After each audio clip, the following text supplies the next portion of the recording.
Hey, all right. Are we live? We're live. Look at us. Ooh, exciting. Yeah, we figured it out. We're figuring out this whole YouTuber thing. Welcome to Talking Heads, everyone. Episode 447. Your once-weekly live show for the latest in beer and tech news. I'm Jeff. And I'm Tom. Welcome to the show, everyone. Thank you all so much for joining us on this Wednesday night or in podcast form over on Spotify or wherever your favorite podcasts are found. If you've never seen the show before, we talk beer, we talk tech, we talk all things Homelab, servers, gaming, whatever interests us in the world of tech and things adjacent. And sometimes not even that, just what interests us. So glad you're all here tonight. We do drink alcohol on the show, and if you're drinking along with us, alcoholic or not, please let us know in the chat, and we'll give some early show shoutouts as we go along. And last but not least, if you'd like to take part in the super secret chat and the even more super secret after party, think about joining the Patreon. Link is down in the video description, and as a bonus, you'll get exclusive access to my Discord server, where you can chat with myself, Tom, Rhett, and all the other hosts from Talking Heads, and join the awesome community that hangs out over there.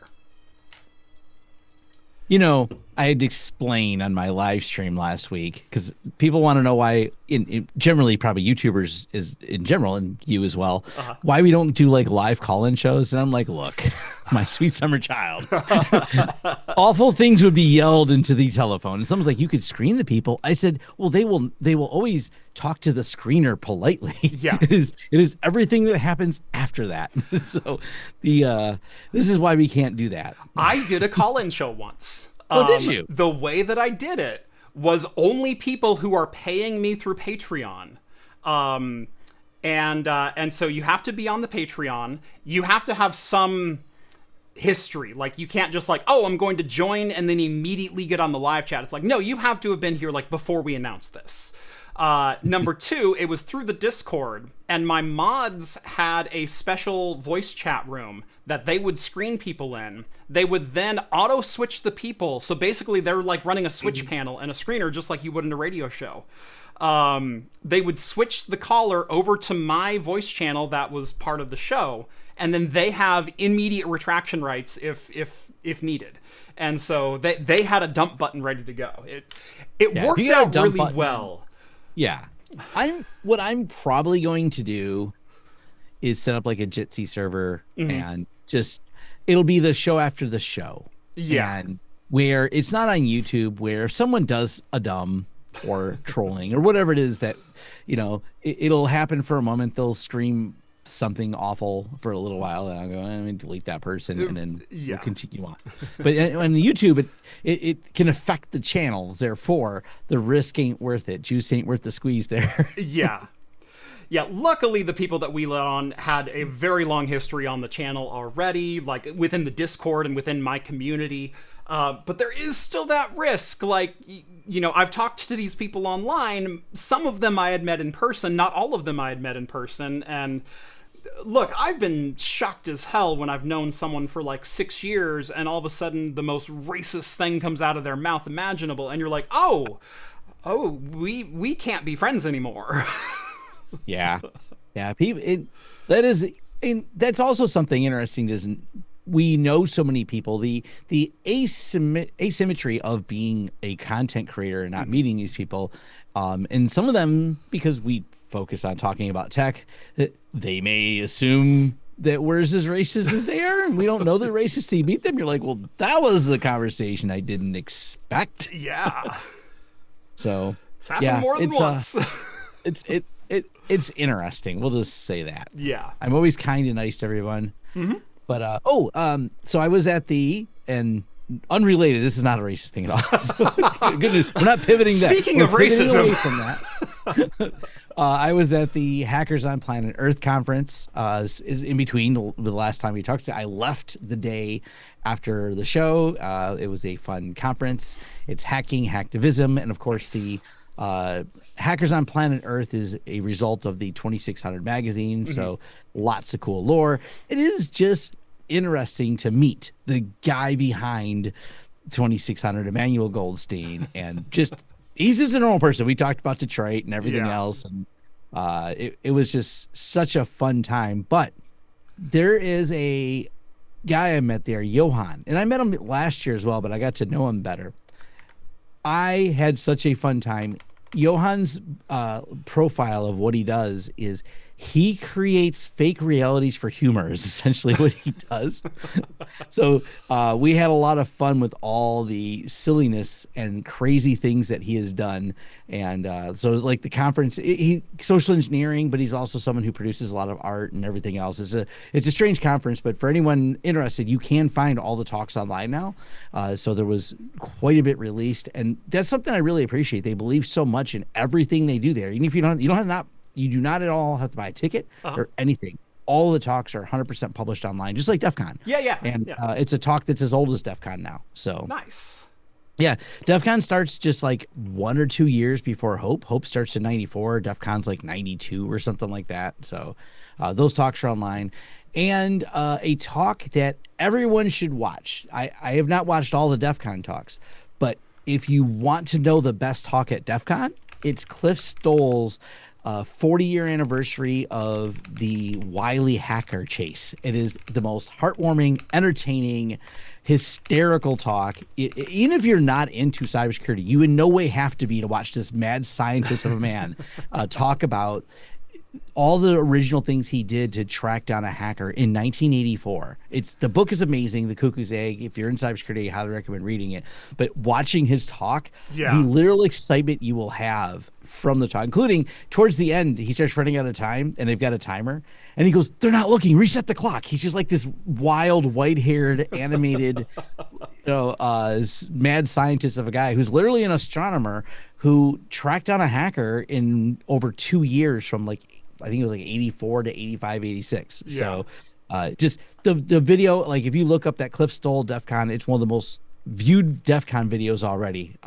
So I did not go to DEF CON, but that talk's available, and I just throw the audience on there if you want something that is fun, that will make you smile and laugh. No matter you barely have to know technology to laugh at this guy and him dancing on stage. He did it with a slide, like overhead projector. In the 80s, like that's how he did the presentation. That's incredible. That reminds me of a similar talk. One of my favorite talks from DEF CON. I forget which one it was, but it's a talk called "Pwned by the Owner." I forget who was talking, but it was just this dude who had his apartment broken into, and they stole like his Mac G4 tower, like his Quicksilver tower, which wasn't his workstation or anything like that. It was literally hosting his like torrent seeds and like MP3 files and movies and things like that. And the whole talk is about how his lax security on that particular machine that had a phone home service running for something on it, like a Dyn DNS server or something like that on it. Because whoever stole it was able to get it online, his Dyn DNS started sending packets back, so he was able to then reestablish connection with this machine, telnet into it, pull down information of this guy, including like resumes that he was sending out and copies of his driver's license and where he lived right now and things like that, and ended up being able to track his PC back down, contact the cops in the area, and get his PC back. Oh, that is great. So again, one of those just we're getting into the weeds and everything else of like how stupid this criminal was versus, yes, my lax security and I didn't have a local password or anything like that. It allowed him to get the PC back online, which means I could get back into it. That is great. But yeah, one of my favorite talks of all time. Yeah, there's my friend Jason E. Street. He's famous for being a professional bank robber and for robbing the wrong bank in Darknet Diaries. But also he's got a talk that says destroy everything, smash things, cause total chaos and ruin. And it's his talk about all the shenanigans he does with physical pen testing. But it's also really popular talks. It's a lot of fun. Yeah. And also they said, I see people who know who Cliff Stoll is. He makes, he's got Klein models. It's a whole story about it, but he does talk about them up on stage as well. But he also has a forklift. If anyone wants to Google Cliff Stoll's forklift, he made a remote control forklift like years ago, and he's got a YouTube video of it. So he's got a YouTube channel. It's the only video on his channel, I think, is he's at this, and he goes under his house because he has too many objects, and so he stores them. So he's got like an RC style remote forklift that goes under his house for storage, and forklifts up all the boxes and brings them up to his lab. Just, if you just look up Cliff Stoll, and if anyone hasn't seen him, he's such a mad scientist of a person, and he's heartwarming. So that's hilarious. Yeah, everything about him just makes it that much more fun. You're like, this guy's probably crazy. Oh, he's wonderfully crazy. Oh, he's definitely crazy. Yeah, he's definitely that guy, and so much energy. I can't believe he's like 80 something years old, and he is on stage, man. He's moving like a performer. Just from one end of the stage to the other, telling this story, man. I love people like that. All right. Well, what are we drinking tonight, Tom? We'll start with you, and we'll do a couple shout-outs. I'm going really simple and boring to start. We are just doing the Miller High Life, the champagne of beers. Yeah, look at that. Normally not allowed on the show, but for you, we'll make an exception. It's not really champagne of beers when it's out there. I don't know why I like them when I don't have one of the fancy beers available, and I had some of these because we had a party, and I'm like, it's in the fridge. Might as well. Look, like, as much as I love, like, the video I just published a couple hours ago had a great notion, super duper ripe hazy IPA, which is this like mango orange citrus bomb. It tastes like a mimosa, and it's 10%. Loved that beer. So freaking good. Look, I can't drink that all the time. Like, I wish, number one, I had the liver of a 25-year-old again. But number two, like, I didn't have responsibilities and adult things that still needed done as a... Look, sometimes it's cranberry juice. Sometimes if I grab a beer, sometimes it's a 10-barrel pub beer or a Rainier or something like that. Like, look, I love these as much as the next person, but there's nothing wrong with cheap beer either. I was just typing I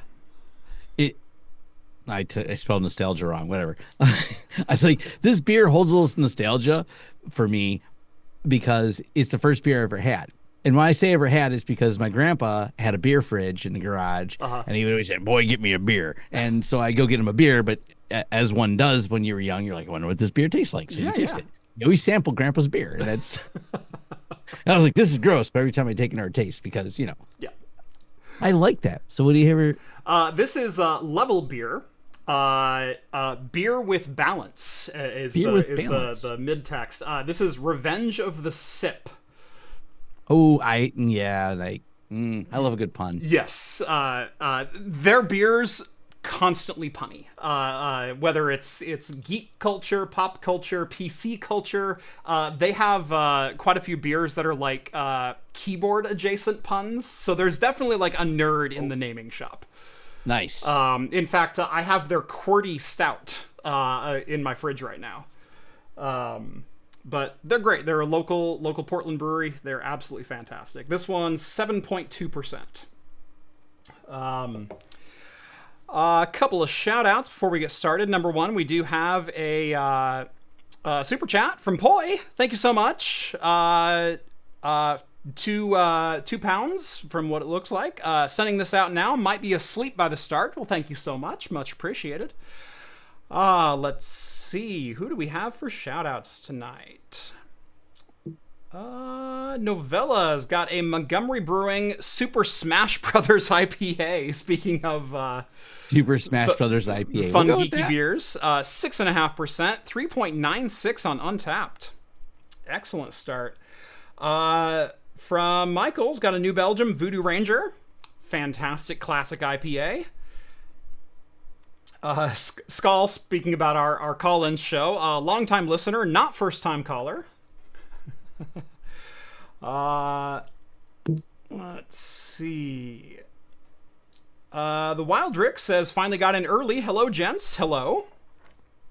I did see someone commented, Project says, hello world, Any of you guys met any out-of-pocket fans? What was your reaction when you realized they might have been on the spectrum? The same reason, or the same reaction most people when they meet me that realize I'm on the spectrum.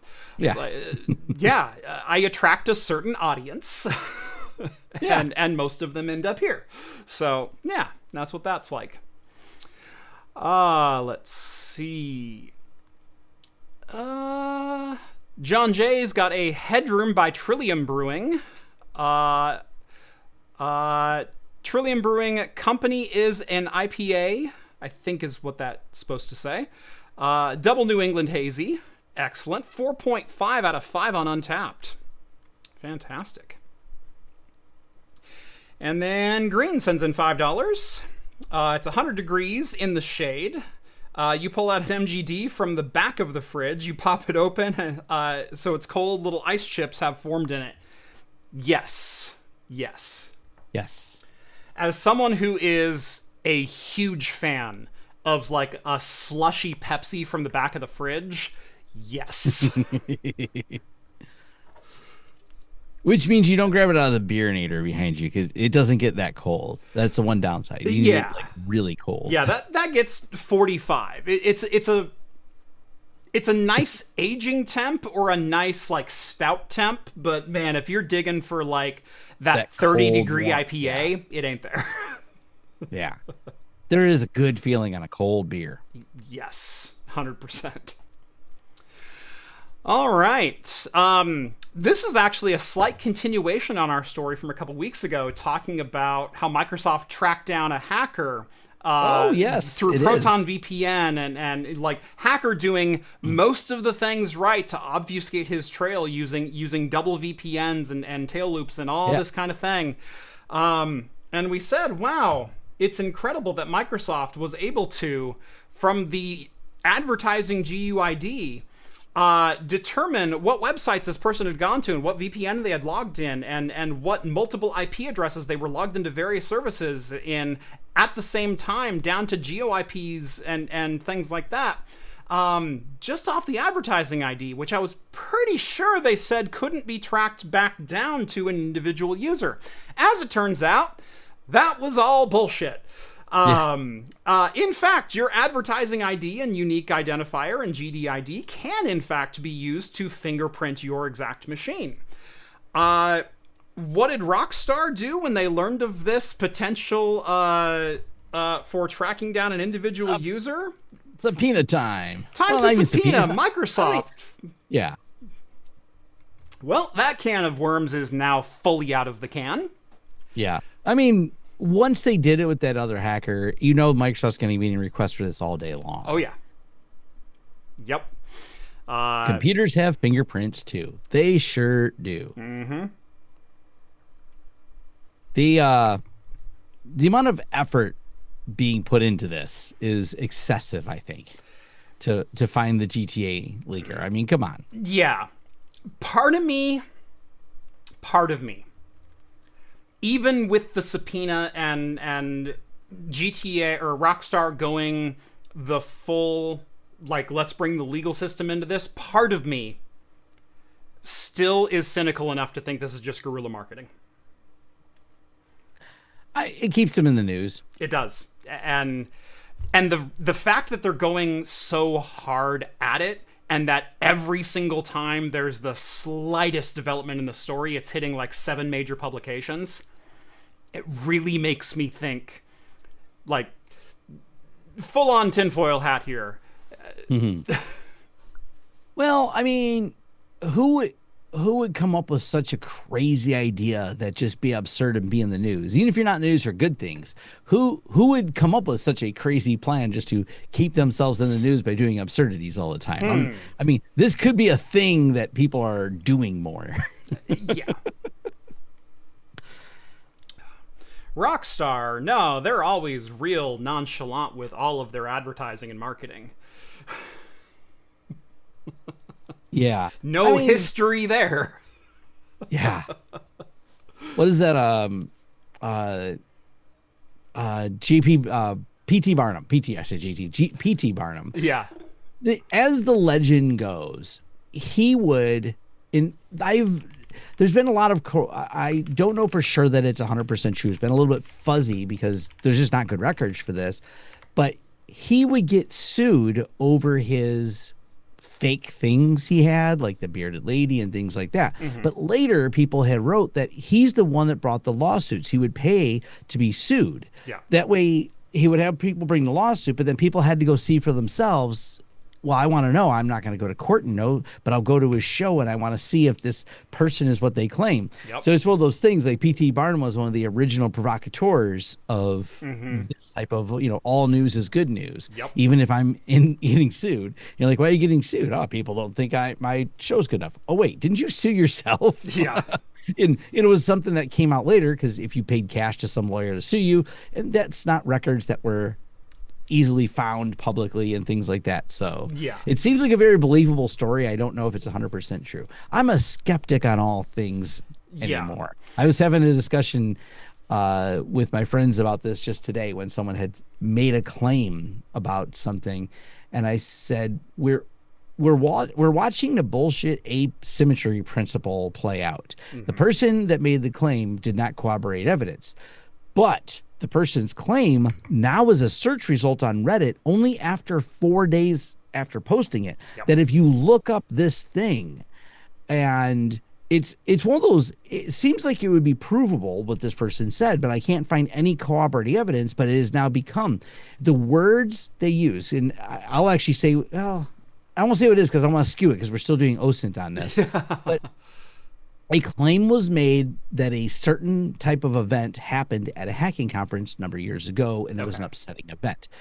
If you Google it, Google's AI says the widely talked about terrible, tragic event that happened happened at this event, blah, blah, blah, blah. The only reference it gives is the person's Reddit post claiming it was a controversial event. But I know all the people that were at the event for years, and it's a regular recurring event. And I said, this thing ever happened? And they're like, I have no idea what this person's talking about. I don't know at all. Yeah. So we're actually waiting right now for cooperation from the founder of the event because I decided to chase up the rabbit. I went down the rabbit hole. I like that. Yeah. We're following the bullshit asymmetry principle that I'm now looped in 4 cybersecurity professionals that I'm friends with, and they're looping in the 5th one because they know the guy who runs the event to find out if this person's statement that has now been upvoted on Reddit is now part of search results if you look for this person's event and ask the question about the tragedy.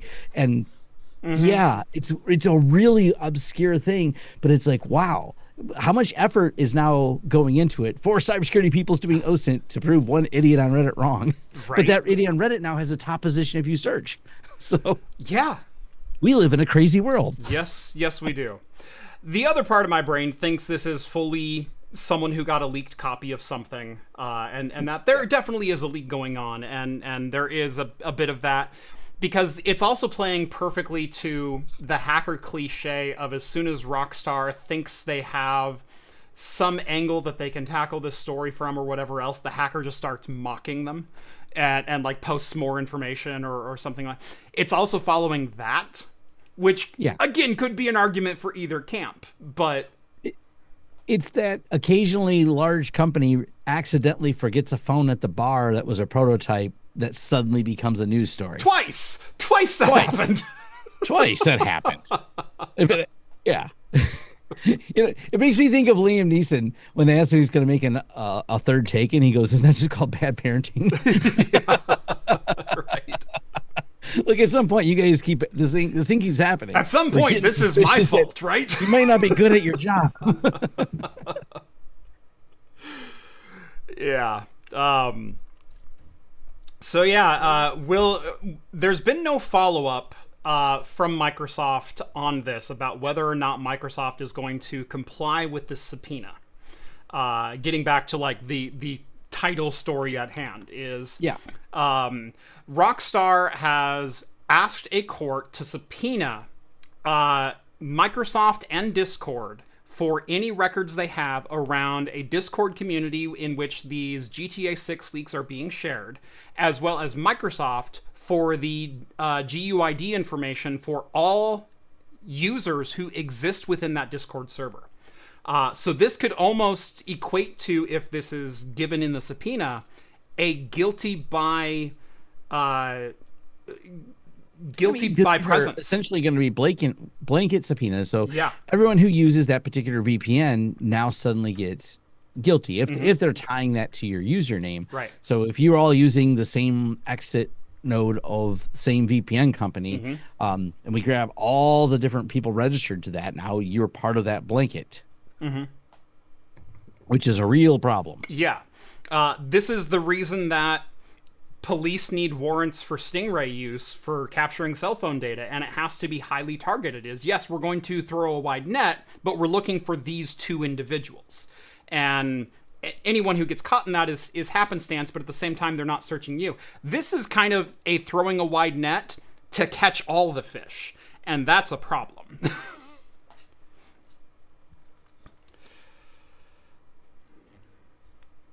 Oh, man. That is the slightly worse world that we live in today. Yeah. No. I love what I seen this the other day. Someone said, as much ads as we're exposed to today, 20 years ago, you would have thought that was a computer virus exposed you that many ads. Like, I would have told you your computer's infected. Now you're just bombarded with that many ads for things and stuff like that. And it is just, yes. Yep. Remember rooting out Win32 kernel viruses that were just ad delivery mechanisms that every website you went to would open 3 hidden windows? Like, yep. Yeah. And now every website opens up 3. And now that's a feature. So we got rid of the external pop-ups, years and years ago, which is great. But I learned that the ones there's another name for them, and it's a proper name here. So those ones that are like the pop-up that comes up that tell you should subscribe to the channel, please turn off your app, whatever the thing is, or subscribe to the site. They're actually, if you look up, they're called dickovers. And that is an official term they've been given. And I was reading an article about it, and they were talking about how we will never use dickovers. I'm like, what's a dickover? Yeah. And then there's the pop-up that says on the thing, they link to it, and there's a site for dickovers. Yeah, so it's the transparency window that pops up. Yeah. Yeah, because it's all just CSS. And I'm like, yes. This is a good name for them. Yeah. I couldn't have come up with a more accurate term. Yeah, I felt ticked over by this thing. So yes, we've accurately described it. Yeah, one of the local news stations, which has terrible news. Yeah. I actually don't mind. I pay for some news sites like 404, and I don't mind paying for news sites on subscription if they want my $60 a year because they have quality content. The local ones we have are so awful that I would never pay for their content because they just have articles that are so clickbaity, and some of them I've gone to only putting the first paragraph and then you have to subscribe. I'm like, just block you. That's your articles are terrible most of the time. Yep. That's what I have done with, I was actually just complaining about this to my wife this last week about, we do have a newspaper here in town that basically doesn't operate a newspaper anymore. They're just a website, but they're the old newspaper company. Yeah. And they do the same thing. They put a cookie on your machine, so you can get, I think, 2 articles per month for free. But then and it's just on a click basis. So if you click on an article and go, oh, I want to read that later, and then later on, you didn't even close the tab. You just reopen your phone on that tab. It goes, oh, you've read all your articles for the month, because that's 2 clicks. Yep. And I'm like, okay, well, they're local. They do sometimes talk about like local politics and things like that. I would like to know some of these stories. $130 a year. Yeah. Look, if I can operate my YouTube channel with a smaller user base for less than $1 a user, then you can certainly suck it. Yeah, I think 404 is $100 a year, and I don't mind paying it. I don't mind. I don't mind paying that. 404 does really solid stuff. Yeah. There is a local news here called Daily Detroit. I have a personal connection to the people with it, but I don't mind helping them out. They do a good job. They're genuinely local news that are passionate people behind it, and I so appreciate that. So I do everything I can to support them. I've been a technical guest. Jeremiah, who runs it, I even reached out to him in a little bit, but every now and then he'll have a technical question. He reaches out to me, and then I'm like, I'll just jump on your show. I said, I'll help you. I said, what do you want done? I said, he's like, he always like offers like, oh, do you need, no, I want no compensation. I want to see you succeed. That's why I always tell him. I said, I just want to see you guys succeed. You guys do the best job of coverage. They cover some of the local sports, which I have zero interest in, but for people looking for it, I know people praise them for their sports coverage because they're passionate. They show up at the games, because we have an official football league, like soccer, as I would call it. Yeah. Actually, the other people call it football, and so they do all the coverage of that, and they're very participatory in it. So, which is great. It is a event that I have been to, and I enjoyed my time there, despite not liking sport ball. But I enjoyed the sport ball experience with all the humans there because they're a lot of fun. Mm-hmm. Yeah. Yeah. I look, if our local news was not 130 a year, if it was like $3 a month, instant buy. Yeah, and I don't. It's not. Yeah, I think there's enough value in the local news because they have a broader audience that they could do it for $30 a year, $40 a year. Exactly.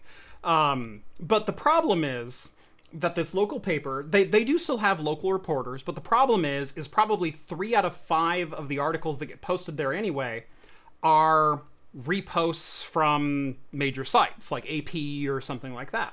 And so they're not really generating that many local stories. Right.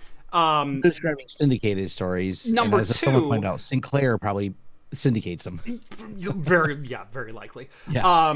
Number 2 is probably 2 out of every 5 stories that are the local, like written by the local reporters, are that clickbait crap of here's the top 5 cars that we see people driving in this city.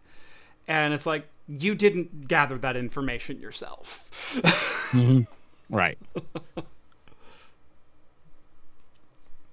We can pivot to wander our way back into tech news.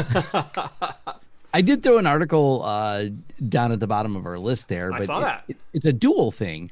So for all the people, and I haven't done a video on it yet, and there's a little bit to unpack here, but so PFN CE, I got to go back in my videos because I want to know when I first started saying it. I think it might have been 2018. This is the last version of PF Sense, as someone will instantly say in the comments. I always joke about that because I was like, Netgate's abandoning it. And I'm like, yep. Then came out the next one, then the next one, and the next one. And here we are in 2026, and he still did it. But there is a slight tinge of truth that I'll admit to. And part of the reason Tom doesn't do a lot of more PF Sense videos is I can sum up in a few seconds here. PF Sense Community Edition 2.9. So yes, it's updated. Yes, they released a new version. Scroll down to the features list and you'll miss it if you scroll too fast. Updating algorithms, certificate strength.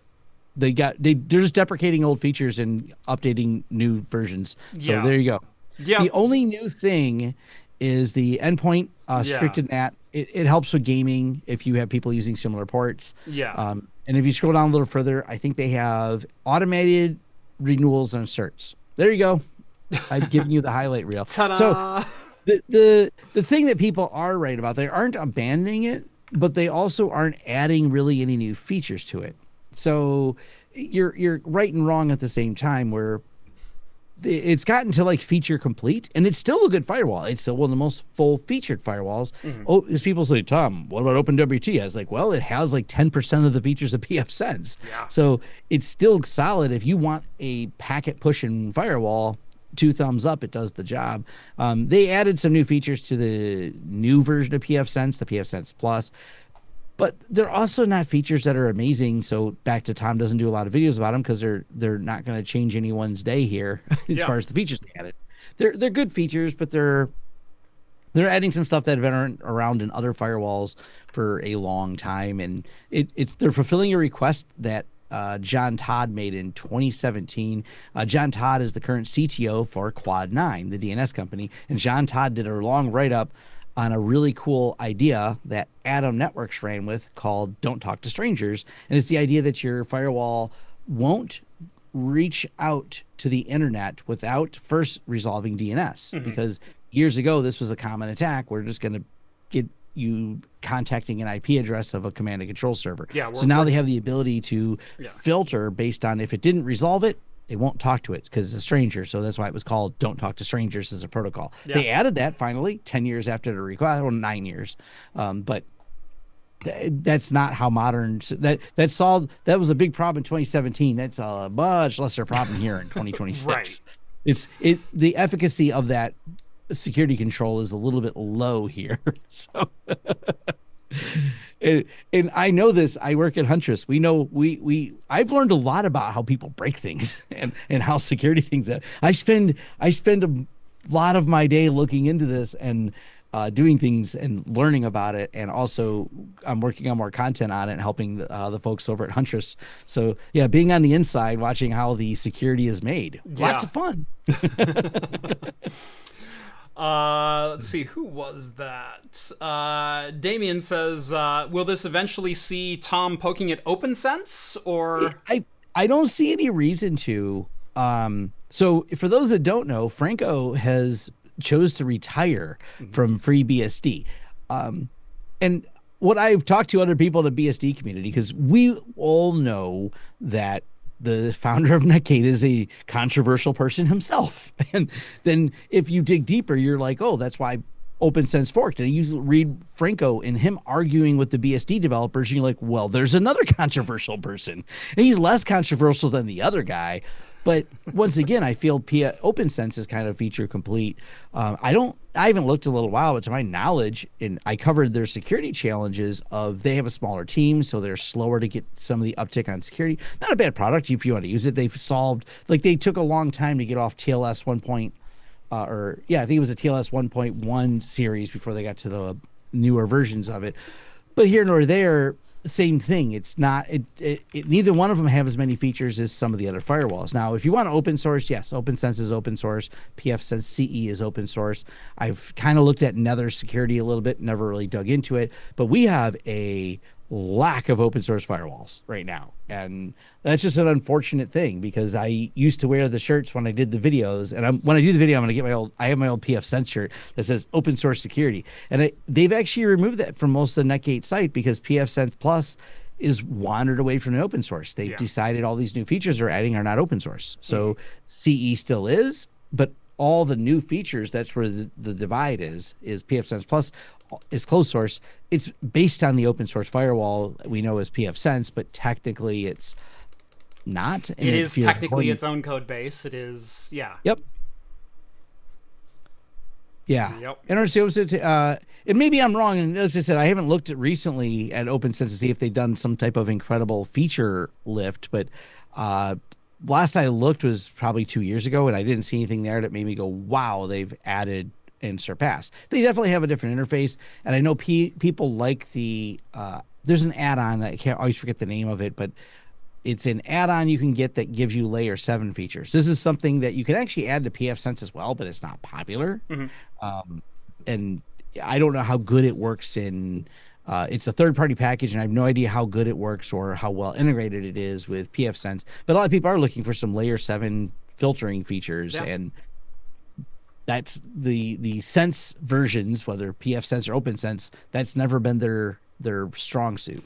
Yeah, it goes back to what I've recommended so many times for people looking for like all-in-one solutions is like, oh, I want a firewall that also filters DNS, that also has this feature, that also VPNs, that also does this. And I'm like, I understand the want and desire for like install one package and done, but the reason I use TrueNAS as a file server is because it's a really freaking good file server. Yep. And the reason I use Proxmox as a virtualization box, or in your case XCP-ng, is because they're made to be virtualization hosts. Yes. I know. I started moving to Proxmox for a lot of stuff because what I realized with Proxmox is a lot of people are doing bad videos or not covering like how to set Proxmox properly. And I was like, okay, there's an audience for this for sure. I still do XCP-ng, but I have both servers in my systems. Yeah. So I've dove deep into it and done some good videos on security in Proxmox. But yeah, they're definitely very different. Yeah. And the reason I don't use, like, I know you can do VMs and containers inside of TrueNAS. That's a fringe feature. It's a fringe feature, yeah. I wouldn't rely on that for like production work. And yes, Proxmox is just Linux. You can just create a file server on there if you want. Yeah, but there's no GUI. You're installing things as root that probably shouldn't be on the same system doing the same thing at the same time as Proxmox's core is. Yes, I know it's just KVM and QEMU and all that kind of stuff, but use the tools the way they were designed to be used and use the best tool for the job. Yep. Yeah. And the one comment I will have, and I don't think this has changed. When I did my OpenSense review, and I did a video on this because I dug into it, one of the problems I've had is with OpenSense, they update for the sake of updating. Every time there's a new package update, they update the package. I'm like, why? PFSense follows more of an appliance rule, and I've liked that a lot better. Matter of fact, that's one of the things that TrueNAS follows as well. They can do it as an appliance because they've stripped out and locked down the system. That's what makes it really good at this. Yeah. This is where Proxmox becomes controversial. I love and hate Proxmox for several reasons. The love, I can do anything with Proxmox. The hate, I can do anything with Proxmox. Yeah, exactly. Yeah, and so from a management standpoint, people don't like the guardrails. And I get the Homelab. This is a Homelab stance. Yeah. I get that they don't like the guardrails XCP-ng puts on. But if you have to do something like, well, consult with a company that has 4,000 VMs spread across hundreds of VM hosts, you want it all homogenized and the same, and you love the guardrails of they couldn't monkey with things because you can't just apt-get install anything on XCP-ng. Well, technically you're yum installing because it's Red Hat world. It's Red Hat, yeah. But either way, concept still stands versus I have done consulting with businesses with Proxmox, why I got more into it, and also scratched my head going, why is Samba on your Proxmox? Why is it serving files? Right. You're like, well, it runs ZFS, so we made it our file server. Yeah. I'm like, I don't know if the problems you're having are because of this or not yet, but there's potential for these. So when people start just apt install all the things on their Proxmox server, I'm like, this might be why we're doing consulting right now. Yeah. So you're supposed to, when it comes to especially your virtualization hosts, it's the argument of pets versus cattle. You want them to be able to be very replaceable. You can throw it away. And XCP-ng makes this really easy. If a node is having a problem, you can eject it from the group of other nodes. You can reformat it and bring it back in without a second thought. Yep. Yeah. When you're deploying systems for production and look, I know we're all in this channel and you're all watching right now because you're all enthusiasts, and that's awesome. And if you want to tinker with stuff or if you want to make things do things they're not designed to do, you absolutely can do that. But if you are deploying to a customer or to someone who you might have to service in the future, I can tell you, as someone who did this for 13 years professionally, going by the book is 100% the way you want to go. Yep. We had customers who would request the most oddball things. And the answer is no, we're doing it this way because this is the proper way to do things. We would service customers where they would call us and we would literally be working with them for like 2 days and sending them on their way. The reason you install by the book is you want the next technician who comes in, whether it's you or whether it's someone else, to be able to look at the environment and go, I understand this. Yes. Yeah, do you know the weirdest thing? But it was one company, and it became a marker at which I could identify that they did this. This is a thing that'll trip you up when you hear about it. It seems clever, but it's stupid. They would change in the registry of Windows servers. So when you open up the login screen, they would change the font color and the password color or password of the boxes, the dialog boxes. So you do the all control delete, this is years ago, to get the little login screen, and you type and you wouldn't see anything. So you just wouldn't think it was logging in. It's because they would mess with that box. So it wouldn't have the name of the user in it and wouldn't have the password. So you couldn't see it typing. So you just thought like, what, this thing won't type. Yeah. And then I was like, wait a minute here. I click on the box and you could drag and highlight and it would highlight. It's like, oh, there's letters there. Oh, there's something. Yeah. And you're like, but if you don't highlight, it doesn't show you typing. So you type in the admin user and the password and it would log in. And I'm like, I realized they were modifying the registry box to make you think you can't log in. Now, granted, in some ways, it's kind of clever, but I don't know. From a security by obscurity standpoint, I kind of like that. Yeah, there's just like, I don't know. I don't know how I feel about this. Like, I definitely fooled me for a minute. Yeah. Until I sat down and like, I have the credentials to this box from the outgoing technician. But that was one of his little things he did. The other thing they did though was put the words software on all of his invoices instead of Microsoft. But he did that because he would charge people for licenses for software, but not do anything more than install the KMS thing and pirate everything. Oh, that's why he lost so many clients, is when people started having problems, because as AVs and security got better, it started removing his pirated software. And it turns out the guy, thousands of Microsoft licenses that he was charging for. All he would say is Office software. He never said Microsoft Office software, but he would just basically charge them for a full license and install pirated software on all of the computers. And these were big clients I had taken over from him. So that scheme didn't work out so well. And the lawyers actually said, oh, I think he may have consulted a lawyer on this, is what the lawyers said when they were looking at it, because he never wrote the word Microsoft on a single invoice, and you guys accepted all of them. That was what the lawyer said, because they wanted to sue him. Yeah. Because they had to go buy all the licenses. I was never into piracy.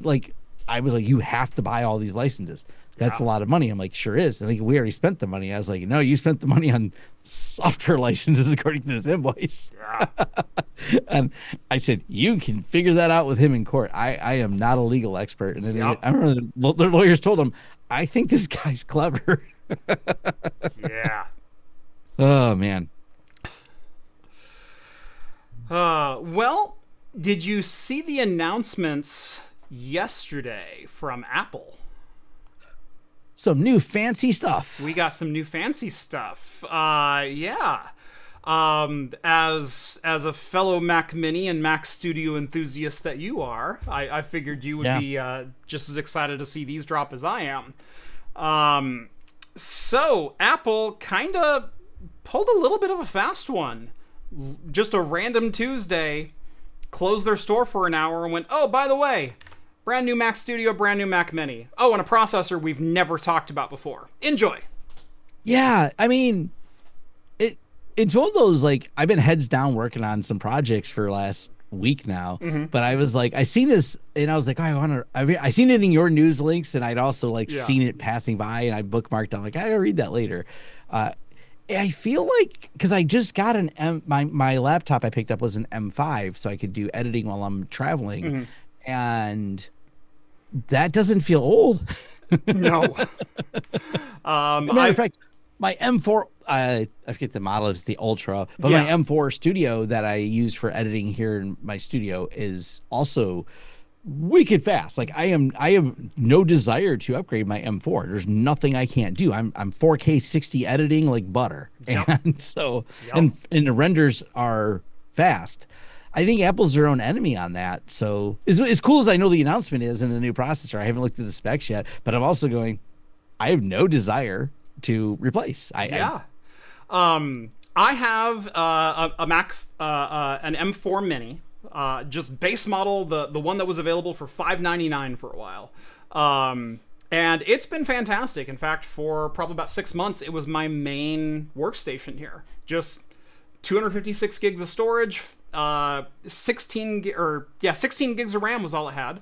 It did all of my editing. It did all of my YouTube stuff. It did all of my thumbnail editing and OBS and recording and screen capture. And I've got a Thunderbolt dock. I put 10 gig on it. I've got a 4-way video capture card. It's been incredible. Started bogging down in some of my edits, and specifically during some of my live streams, I would be hammering it a little bit hard with various things. And I'm like, all right, I think we need to like separate some services off.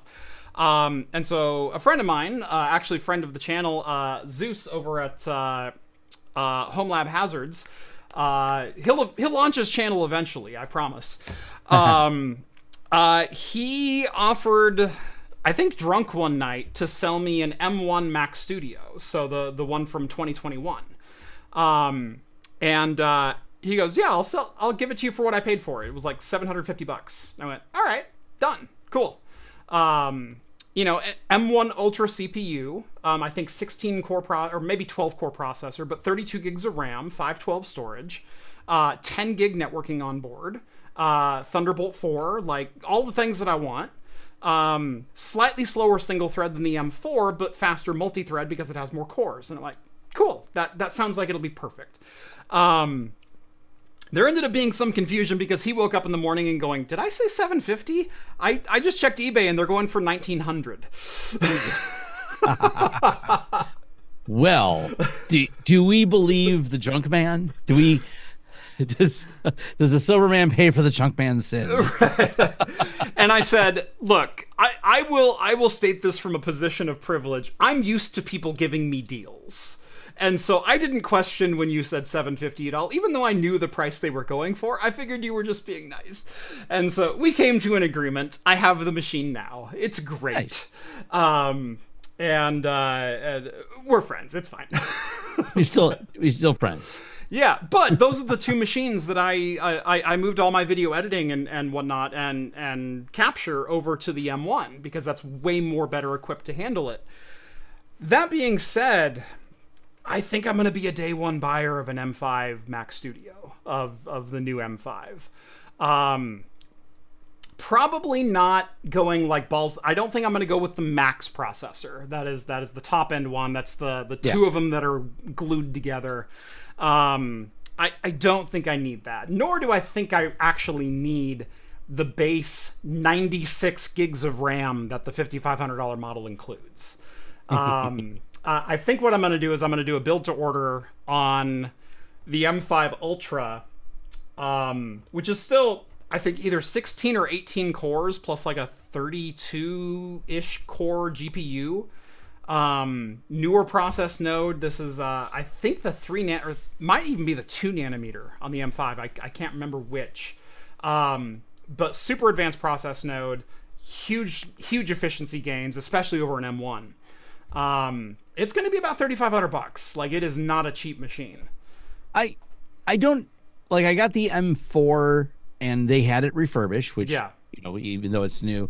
So my studio is an Apple M4 Max with 36 gigs, and I am really happy. Now, the one minor thing that I found that it doesn't do fast is it renders as fast, but it doesn't in real time play it unless you tell it to like render in place. If you use the feature that's called, what is that called? Smooth cut. Mm-hmm. So smooth cut, for those of you that in the industry, if I say something and sometimes I pause, or when you try to pause, I try not to move because I'm thinking about it going, but if you do move, because you said, and you come back to that position, there's always micro movements that you do before you say the rest. Or if you trim something out, you have those little jump cuts of micro movements. Yeah. You can hide those in DaVinci with Smooth Cut. Yeah. It's amazing. It's a generative fill system that figures you out and you can't see it. I was hesitant to use it until I play with it, and then I would move myself like this and this, and I'm like, you got to move really far for it to be a problem. Yeah. And you generally, we sit in the same position, we lock eyes with the camera in a certain way. Yeah. So it's easy enough, and it saves me from doing jump cuts. That pauses when I go over it on the M4. I bet it doesn't on an M5. Yeah. Yeah. But that's so minor. It's so minor because it's wild how fast this thing edits because it's so much faster than my Threadripper was. And I had a Threadripper with 64 gigs of RAM. Now I have a Mac M4 with this, and it's the same NAS it edits on. It's just so much faster. Yep. I had a Threadripper 7980X. I had the 64 core Zen 4 Threadripper, 5 gigahertz. I had an RTX 5090 in that rig. I had, or 50. Was it no, it was a 3090. I think I had a 3090 in that rig.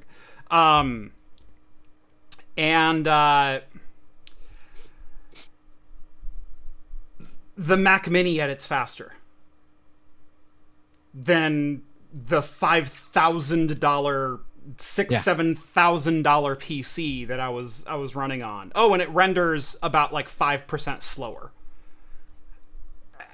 Yeah. It's insane. Well, and the weird part to me is I didn't just think about the rendering speed and the rendering wattage used. How many watts does it take to render something? And this Mac just stomps all over it. It uses like 1/10 the wattage to render a video. So if you were thinking about it from a power consumption standpoint, which most people don't, I mean, it's not like these are the amount of watts that make the biggest difference on our bill, unless you're rendering all the time or you're rendering full-length movies. Yeah. But it's wild how few watts it takes to render a video. It sits there like sipping like 70 watts while it's rendering, bumps up occasionally to like 100 watts. I forget the max it'll go on this. It is a lot higher than I think it'll pull up to 160, I think is 160 or 160 or 180 is the max, but it never even touches it. And I bought, because things that bother me about the Mac, you can't take it apart easily to service it. The fans and everything. It is a box. So I bought a little thing from Amazon, which is basically a filter that sits on top of. So it's a little, I don't know, it's like a 3-inch little riser, and it's got filters in the bottom. So when the Mac draws air, it comes through air filters. The fans are on so little on this thing. After 6 months, I went to clean it out, like the filters. There's like no dust on them at all. Yeah. Almost none. Yeah. It just, yeah, I know. And this stream brought to you by Apple. Look, I don't love how much I love these things. I just like technology that works, and this just works. I'm still a Linux nerd. I still prefer open source. I still love my framework just out of frame here, sitting on my desk. And Tom I like is a recent Mac convert, which is very recent, which is oftentimes the worst kind, because they realize how good the hardware is and how much they've been missing for so long. I've been missing for a while. Yeah, I am a long time Apple user. My first computer, that was my computer, that was the computer that was in my bedroom, was a Macintosh LC2. I didn't have many Macs after that. I went PC. I had a 486 DX2, and then a Pentium, and then a Pentium 2, and kind of went up the ranks from there. But then as soon as I got into college, I got myself a Mac G3 Tower. And it was the frosted blue tower. So like the iMacs when Steve Jobs came back, the say hello to iMac and those ones, the bubble backs. I had the Pro Tower version of that with the 19-inch like Trinitron CRT that matched it.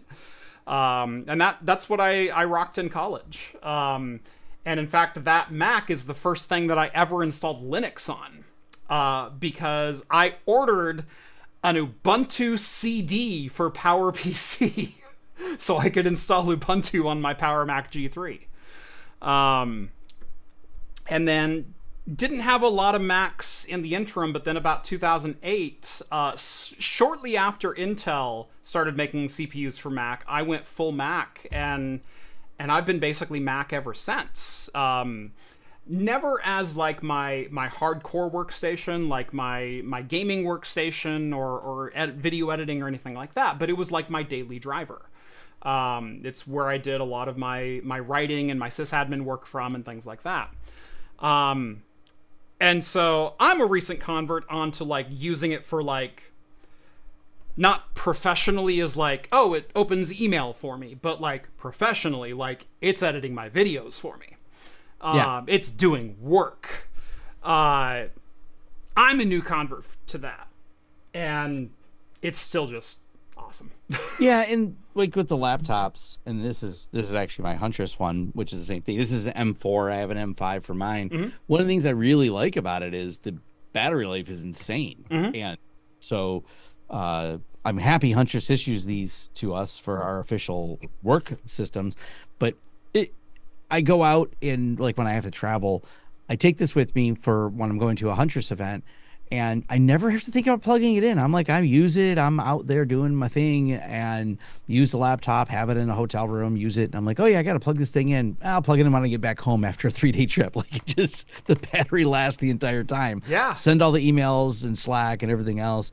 I did see, and I know Jeff Geerling took some heat over it. The more recent video he did saying that Intel is catching up. Was it Intel or AMD is catching up to the Mac?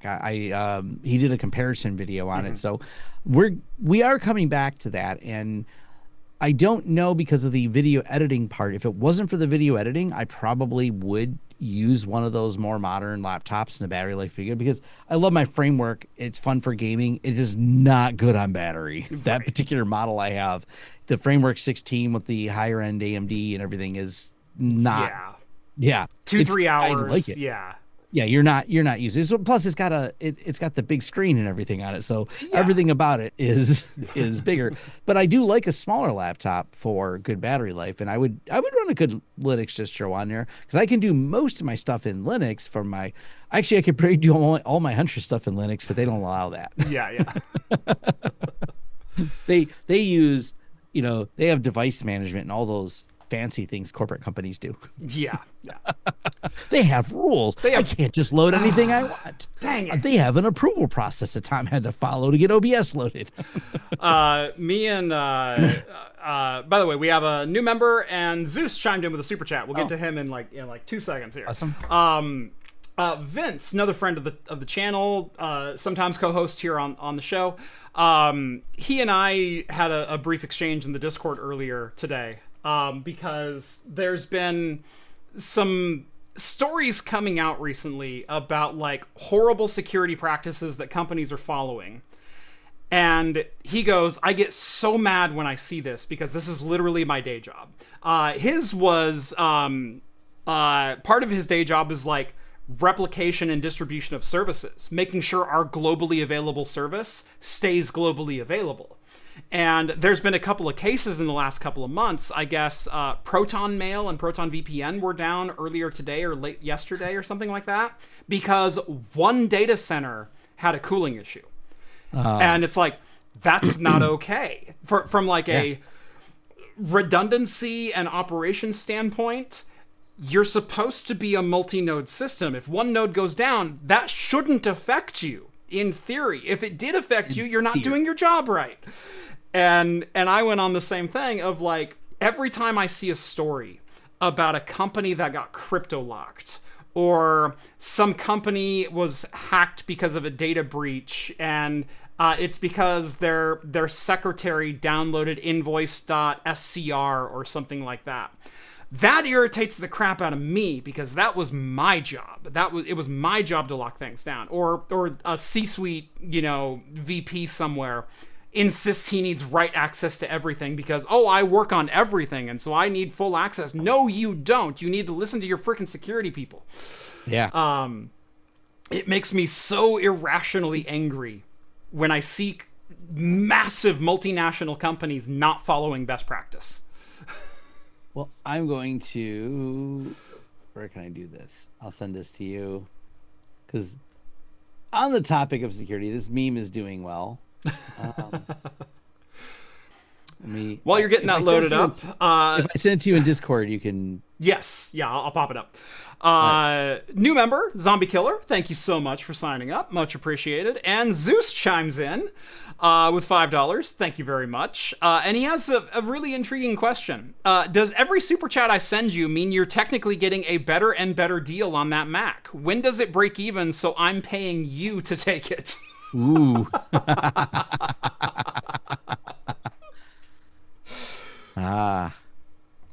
Look, you can cash in your half of that bargain whenever you're ready. Okay, my friend? We made a quid pro quo / cash deal. And so whenever he's ready to check to cash in his section of that, we're good to go. All right, let me do the needful on my end. So, if we haven't heard, the water systems have been getting attacked. Yes. And if for those of you that don't know what protects our water systems, it's the fact that most people don't know how to program PLCs. Like, they've exposed them to the internet, frequently over cellular modems for reasons, and people go, well, why is it publicly exposed? Can't you just like get that off? I'm like, you clearly never spent time in a city council meeting arguing with the vendors who say, no one would actually understand how this works. We barely can find people to program these. The software has a license on it, and no one would possibly reverse engineer a publicly exposed, which is essentially serial port to a PLC and do things. But it turns out this is where AI is being useful. Threat actors, most of them are lazy, and most of them are not going to RTFM. They look for, this is one of the reasons that they buy into the ransomware as a service tooling. They just are good at sending phishing emails, and they use a bunch of tools that are written by people with more skill. So now they can use AI to unravel how a PLC works and monkey with our water systems and cause chaos. And so AI is now enabled RTFM basically. And they're breaking security through obscurity, which is what is between us and the water system getting hacked. Thanks, people here in Michigan who did this. We were on the list. It's just me ranting today. So yeah.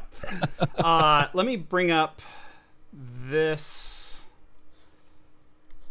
Here we go. I've talked about this particular chart a couple of times, but it bears repeating. That what is AI doing to the security industry? And what I mean by that is every internal company security policy, every internal program, every externally facing program, every program that might face a threat or two, what is it doing to that industry? This is a chart that Firefox released in May of this year. And this is the number of critical fixes. So like level 9 CVEs that are patched per month and issued to code. You ready for this? Yep. This is what AI is doing. Yes. So me and Patrick Garrity about 2 weeks ago did a video diving into this topic. We shared that exact one on the list. Yeah. Patrick Garrity works for Vulncheck. He's a vulnerability researcher and personal friend of mine. But we talked about how many of these bugs are being found. The good news is they're being found by the mythos being essentially given to these companies, including Firefox, so they could really point it at their internal code base. So we've actually found it. The part that is the divide we talked about is the conclusion was, where's Vulnpocalypse? Because the claim made by Anthropic was, if we give this to the world, the hackers will hack the world type thing, and we have a big scary AI. Turns out there's a lot more nuance in it, and that's what we break down in that video, is the nuance between finding bugs, but path to execution and methodologies break down. So one, good at finding bugs. AI turns out to be really, really good at that, especially when you can point it at open source code base, because AI, given enough tokens, given enough time, can follow all the code paths. Because essentially that's what you're doing when you want to find something. You're going to try to fuzz this. You're going to try to SQL inject that, et cetera, et cetera. You're testing all the soft edges and the boundaries. At some point, your time box, how much time can you do it? Versus AI, well, how many tokens can you throw at it will be the limitation. I can follow 10,000 code paths, 20,000, 30,000, million of them. Got enough tokens? All bugs are shallow with enough tokens. And so it's been kind of cool to see the whole uptick on that side of it and fixing a lot of bugs. Now, the bigger question is, will this bring us to a bug-free or lesser bug posture on software? I don't know, because on the other side of the AI coin, please vibe code this next thing. And of course, Yeah. vibe coding is the digital asbestos we're shoving in the walls of our future. And so, so we have one group of people pulling the asbestos out, and we have a whole nother people asbestos in. If you So or a loved one has vibe coded an app, you may have mesothelioma. you may have mesothelioma from vibe coded apps. I'm just saying. So be so this is a problem. Like we're solving it on one end and we're creating on the other. So Yeah. this like the chaotic good and the chaotic? It's just we haven't really changed anything. Microsoft did a buyout of all their senior engineers because they wanted to use AI and things like that. Yeah. So now they are now slop coded so many things. I don't know if you heard about the Exchange that didn't ship because they're vibe coding away, and no one's got time to fix all the There's the vibe coders at Microsoft creating the stuff without senior leadership, and then there's Microsoft's tool internally is called M-Dash. Clever name, makes me laugh. That's their internal security checking tool, and it's finding vulnerabilities. Every patch Tuesday is bigger and bigger, and it's because Microsoft's tooling is finding problems, but they can't fix them fast enough. And once all the senior team left that knows where the bodies were buried and where the kludge code lived, Right. it's harder to fix. Yep. We're in a crazy world. It's like for every problem we solve, we've created another. Yeah.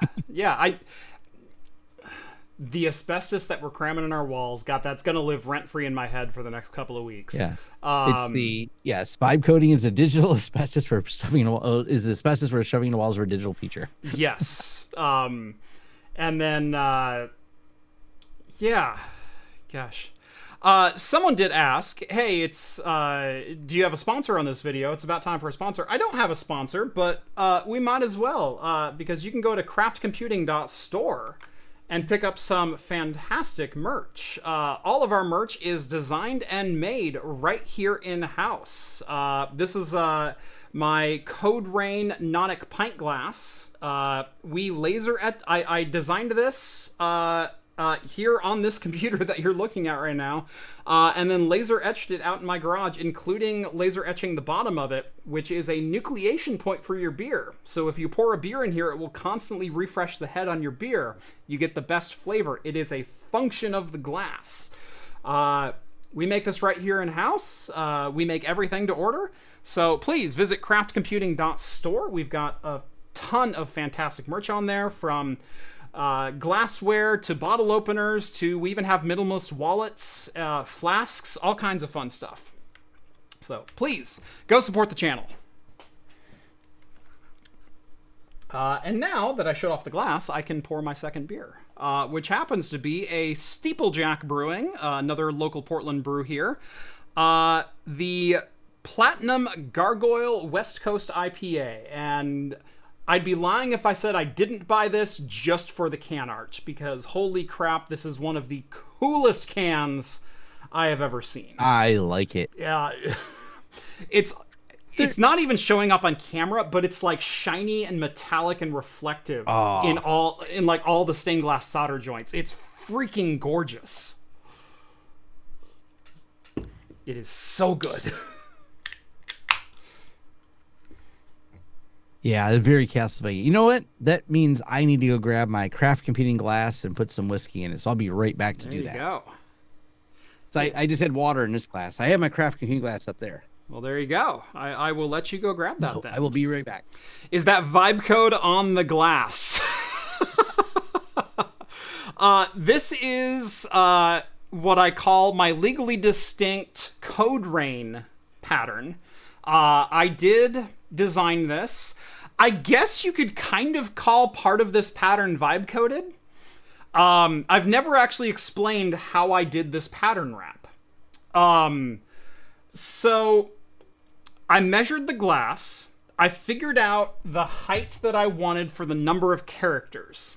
So I measured the glass and figured out how many characters would actually be visible on the glass if I etched them out. So what is the finest detail that I can get into the glass? I then downloaded off of GitHub a terminal application that emulates the Matrix code. Okay. I waited until I saw and I sized the window to be the stretch that I needed it to be. Okay. So most of the text on here is completely randomly generated by that matrix code emulator that I found on GitHub. Once I saw a pattern that I liked on the screen, I literally stopped the application and I copied the text over into Notepad as a one-to-one, so it replicated the pattern of the text. Okay? I then took that and I imported the text into Photoshop. I then edited the words because I wanted to change a lot of these words. There's a lot of Easter eggs within the code in here. I did the Easter eggs first. I put the Easter eggs into the code, and then I copied the text into Photoshop. I then traced the text and created essentially a vector out of it so I could laser cut it. And then, again, using Lightburn, which is the software that I use, made that on a cylinder. So it was fun, but I guess you could actually kind of call this vibe coded because it is partially random number generated, AI generated. So guilty, I guess. Never thought of it that way.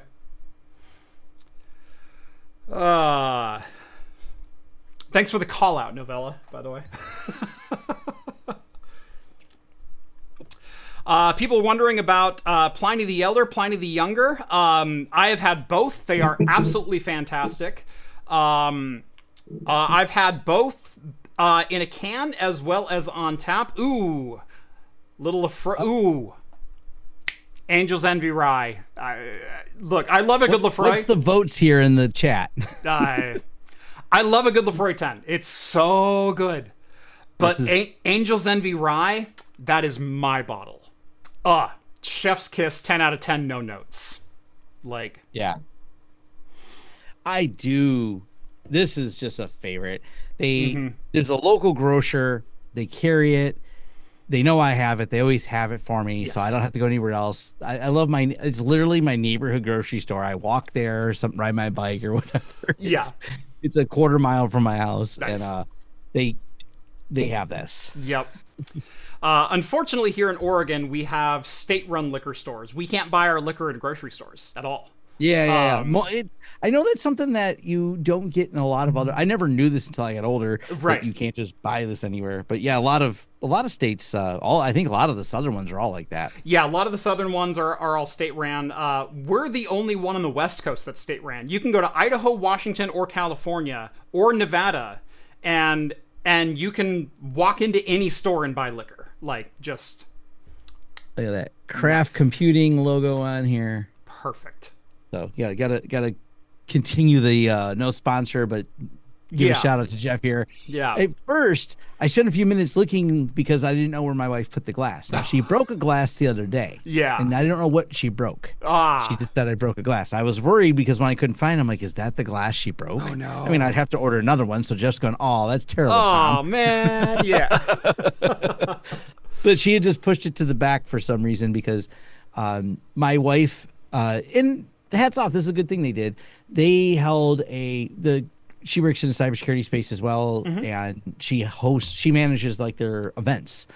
So she hosted a party. So all the glasses in front now are all the extra glasses she had from the party. They were doing custom old fashions. They had a variety of different cocktails and old fashions. So she's got a bunch of with her company logo printed glasses. They're nice. Her company logo is cool. So. The Wildrick says, Kraft, no Glencairn for Tom. I have tried multiple times to source a Glencairn that I could easily laser engrave. The problem is multifold on the Glencairns. Number one is the amount of work that I'm willing to put into it because I'm trying to be as low cost as humanly possible, so I can buy the glassware fairly inexpensively, not put a lot of work into it. No offense to all of you, but business 101, minimize your costs, right? Yeah. And so I can't spend 20 minutes etching one glass. I can't put that amount of labor into it. I don't have that much time. And so, do I want to buy a collection of glassware that I have to do multiple coats of an etching spray and then do a specific laser etching procedure and then do multi-runs through the dishwasher or any other process that needs to be done in finishing? Do you know what I do with all of these glasses? I take them out of the box, I blow them with compressed air to make sure there's no cardboard in them, and then I put them on the laser engraver. And then 6 minutes later, I get a finished glass. I then take a cloth and wipe it off to get rid of any slag that's left on it, and I put it in the box and ship it. That is the amount of work that I'm trying to do, which is why I'm able to sell glasses for $18 a piece. Like, yeah. I actually like the feel's a little strange on the glass when I grab it. I very much know it's your glass. Yeah. Like, because it has a texture that takes... it doesn't bother me, but it makes me go, oh, that's unexpected the first couple times. If you don't like microfiber cloths because they're a little clingy on like your pores, you'll get that feeling on my glassware. Yeah, it's just like... because of the sintering process. Yeah. Mm-hmm. But I feel it a lot less on the whiskey glass. Mm-hmm. I mean, it's just, I don't know if it's the type of glass it is. Type of glass, yeah. It's a little bit different mixture. And that's the I other feel the thing. texture just doesn't have that microfiber grippy. Yeah, exactly. Yeah. It does fade with time. This one is like completely smooth at this point. It has a little bit of a texture difference, but it's no different from like running your fingers over like wood or something. Like you can feel a texture there, but it's not grating or grabbing or anything like that. Yeah.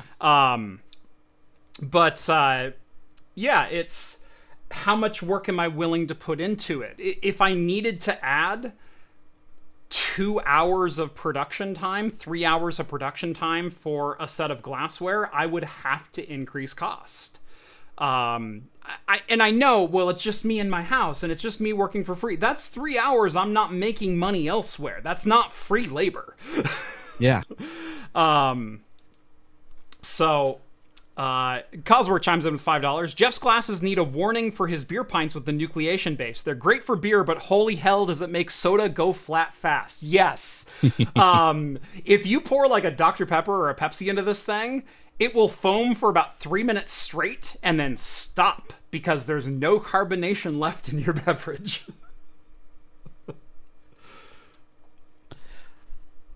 But yeah, that's and there's plenty of fizz in beer, so exactly, yeah. It also beer gives up the fizz much slower. It's a much thicker solution than most sodas are, and so it holds on to the carbonation a lot better.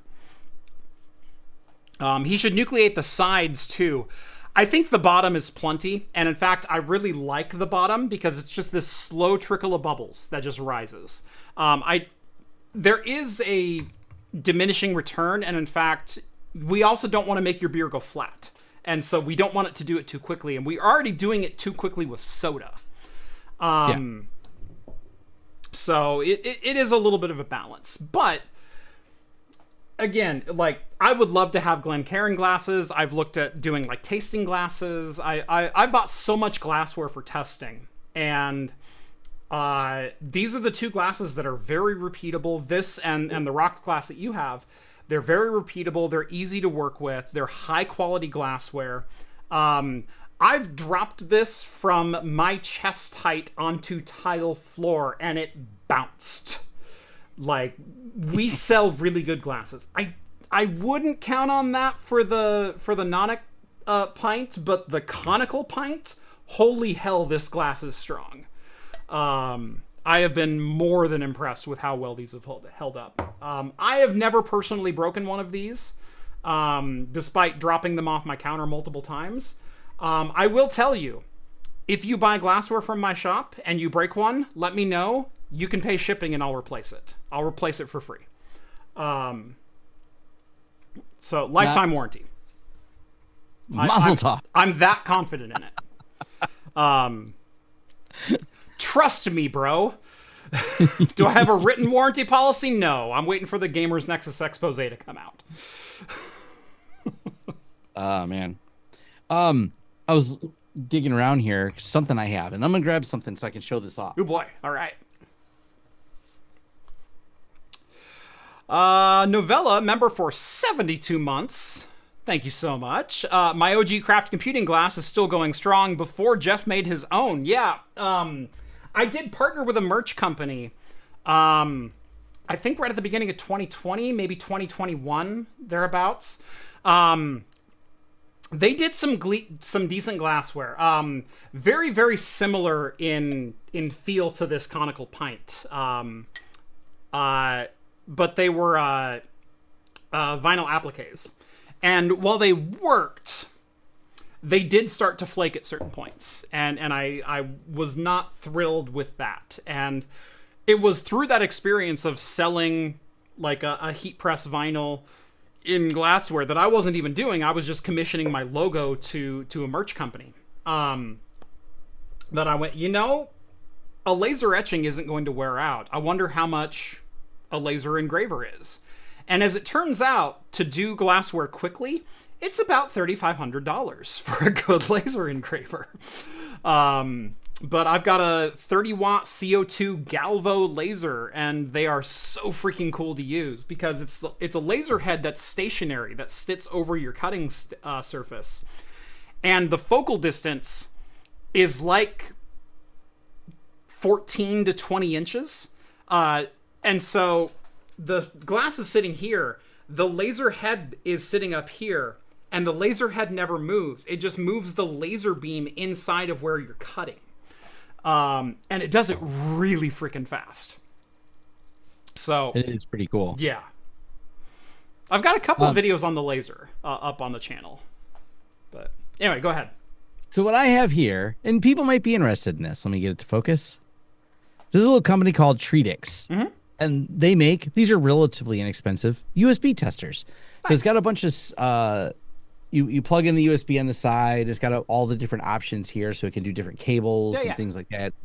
But what's neat about it is what it's telling you is what is the maximum power delivery wattage of this cable? What version is cable? 2.0. Does it have Thunderbolt, Thunderbolt 2, 3, etc.? Yeah. So you can see what's highlighted on there. And what the reason for this is I have too many cables. Yes. And I don't have them all sorted, and I'm like, I could just throw them away and buy new cables. It seems very wasteful, but I want to sort out which ones are good and which ones aren't. And so for like $40, I think this thing it wasn't a crazy amount of money. You can get these little USB testers. And they have cheaper versions of them that don't have display because I picked up their HDMI tester. I had some HDMI things I was troubleshooting. I've actually moved, by the way, Jeff, to fiber optic HDMIs. Nice. I've been updating my studio, but this little coin battery in here, and these are all little lights along the side. It tells you that, but they have a USB one that's like, I don't know, $10 if you want to read lights. Nice. And this one has a like OLED screen for, I don't know, it's like $40 or $50 if you want an OLED version of it. But there's something novel of people is I love little electronic devices like this. When you start having these collections of cables, and we all have that box of cables, the problem is when you plug in, you're like, why didn't it work? Oh, this cable's lacking this feature. Or why won't my laptop charge at full speed? Oh, and I didn't know that until I grabbed it. This is only a 65-watt cable. This is not, and this is a random one that was literally on my desk over there. Yeah. So I know its power delivery is maxed out at 65 watt. And I have other ones if I want higher wattage. But it's those little things like that that can be very fun and helpful. So I thought I'd throw it out there to people. But you can find them on Amazon, cheaper if you go through probably Alibaba. Yeah. But it's Treedix, Treedix. It's actually a company that makes these. It's not like, it's not a fly-by-night, rolled their face on a keyboard. Yeah. Oh, there's someone already has seen the Treedix. Yeah, that's actually one of the useful videos I remember that Linus Tech Tips does is answered the question of why there's so many randomly named companies selling electronics on Amazon, Temu, etc. And the reason's kind of funny. They just spin up companies with almost like random word generators. Yeah. Because they know they're only going to be around for so long before they just scrap them. So they just kind of come up with, is there a name collision with this? Nope, we can register it. Cool. We can import with it. Fantastic. Cool. Done. So yeah. It's there until it gets caught doing something shady, and then we'll roll our face on the keyboard until the next name pops out. Yep. But this is actually a company that makes all these cheap little testing devices, which are pretty handy. These are handy things to have as people who are in their home lab with lots of stuff laying around going, what is all this stuff? And then God forbid they label any of it. Like And this is an Anchor cable. This is I usually like to buy brand cables, but even though it's Anchor, it's not labeled. Yeah. I don't know which Anchor cable. It is Anchor. That's what version does this? Yeah. I've done too much troubleshooting on learning I had the wrong cable plugged in. Yeah. I've looked at getting an HDMI tester and a USB tester before. I wasn't willing to spend like 50 or 60 bucks on them, but man, if they have the LED versions for like 10, 12, 15 bucks, they do. And that's what these are. Yeah. This is the one for HDMI, because I'm not going to spend a lot of money on HDMI tester. Right. But yeah, these are really cheap. And they're all the same company, but they make this same one in the USB, yeah. Which is cool because it has on the back. It's hard to read. Let's see if we can even get. Oh yeah. It's labeled on the back. You just gotta get a magnifying glass. Yeah. But they make a USB version of this, but it tells you at every pin if it's connected, if it's grounded, etc. I didn't think it was really worth it, other than I'll make enough on the video, I think, to justify why I spent the money on having one with a screen that tells me. Yeah. What does that say? 65 watts. So, yeah, and it's got all that. They're novel. That's cool. Yeah. But those are the little things that sometimes I think people appreciate. And I love the fact that people right away recognize it. I've seen people like, I like my Treetix.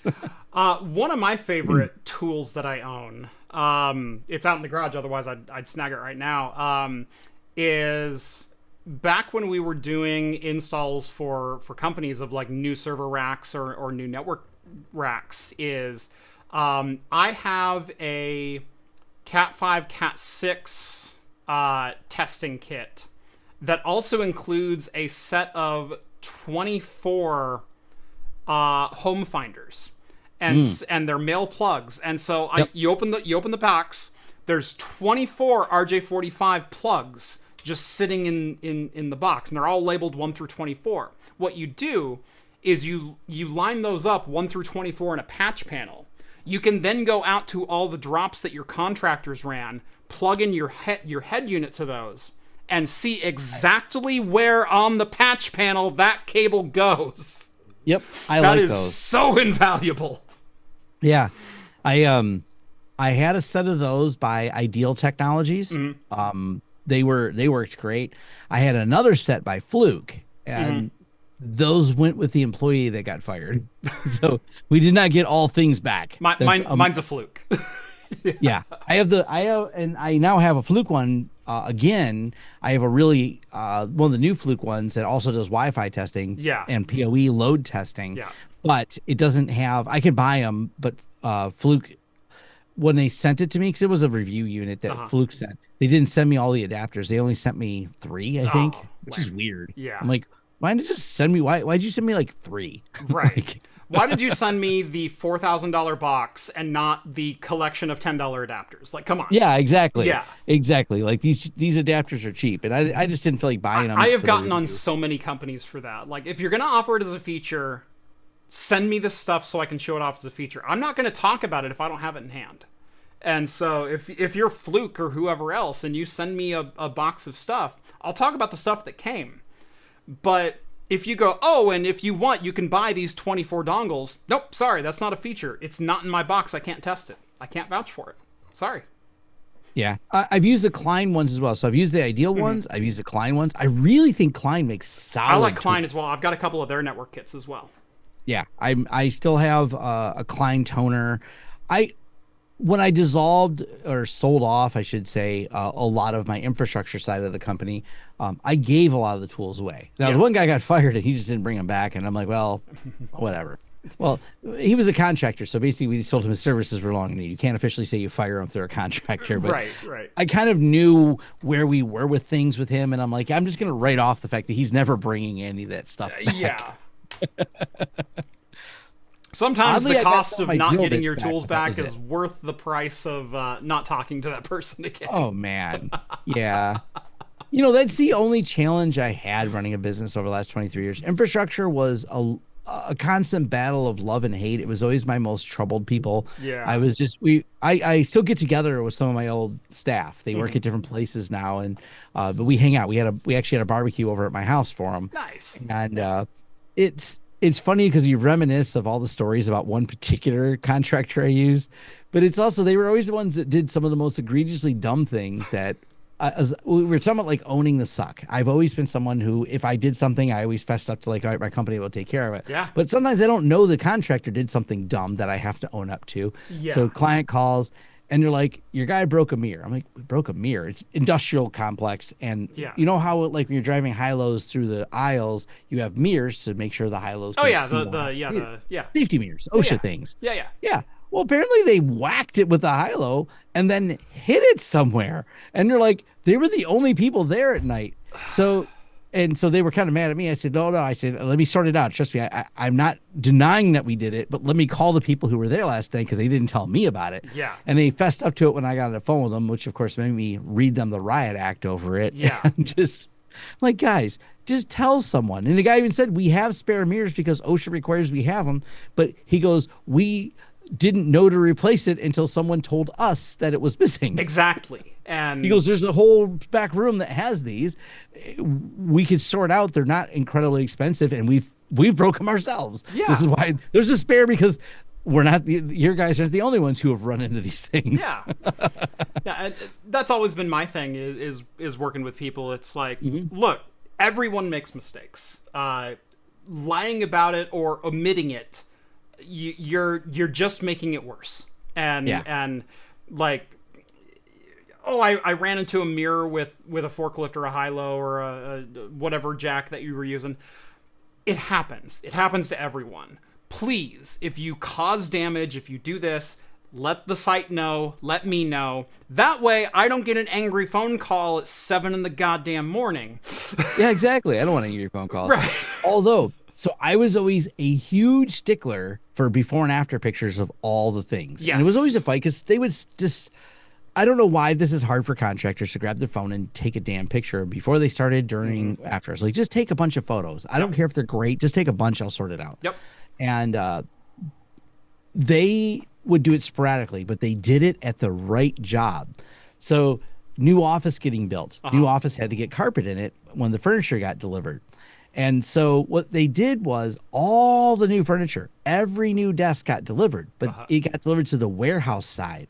And what they did was the furniture delivery company took all the furniture, and I'm talking like 200 feet of furniture, and set it all upright. Like the desks weren't on flat. They set them upright so they're on the side, and lined them all the way up in a long, long line, which is fine. It was fine, except what had happened next.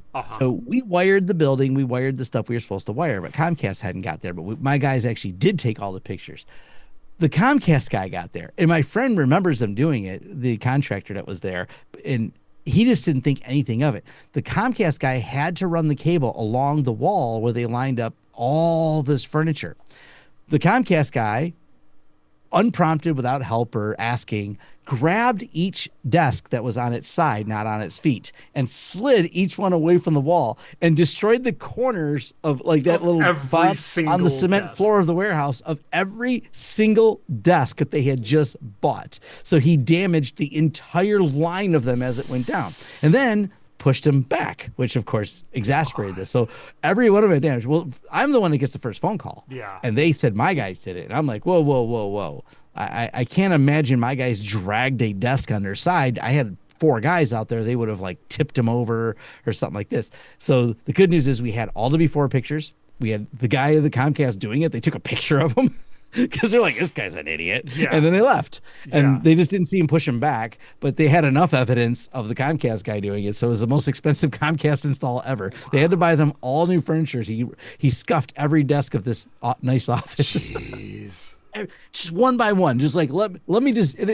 I guess the Comcast guy came there exasperated, like, someone put all this furniture in my way, and I got to run this cable along the wall.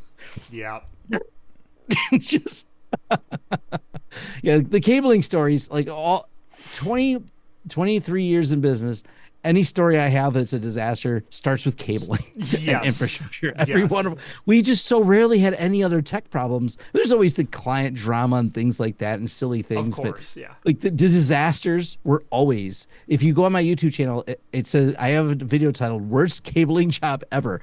It is a video of ridiculous proportions. As the video goes along, it keeps getting worse. Yeah. And we documented it was just the most poorly managed project. Thousands and like 10,000 feet of cable thrown away because they kept changing their mind after we ran stuff. But they kept paying for it. Yep. The job was like over $250,000 and like 100,000 was cable.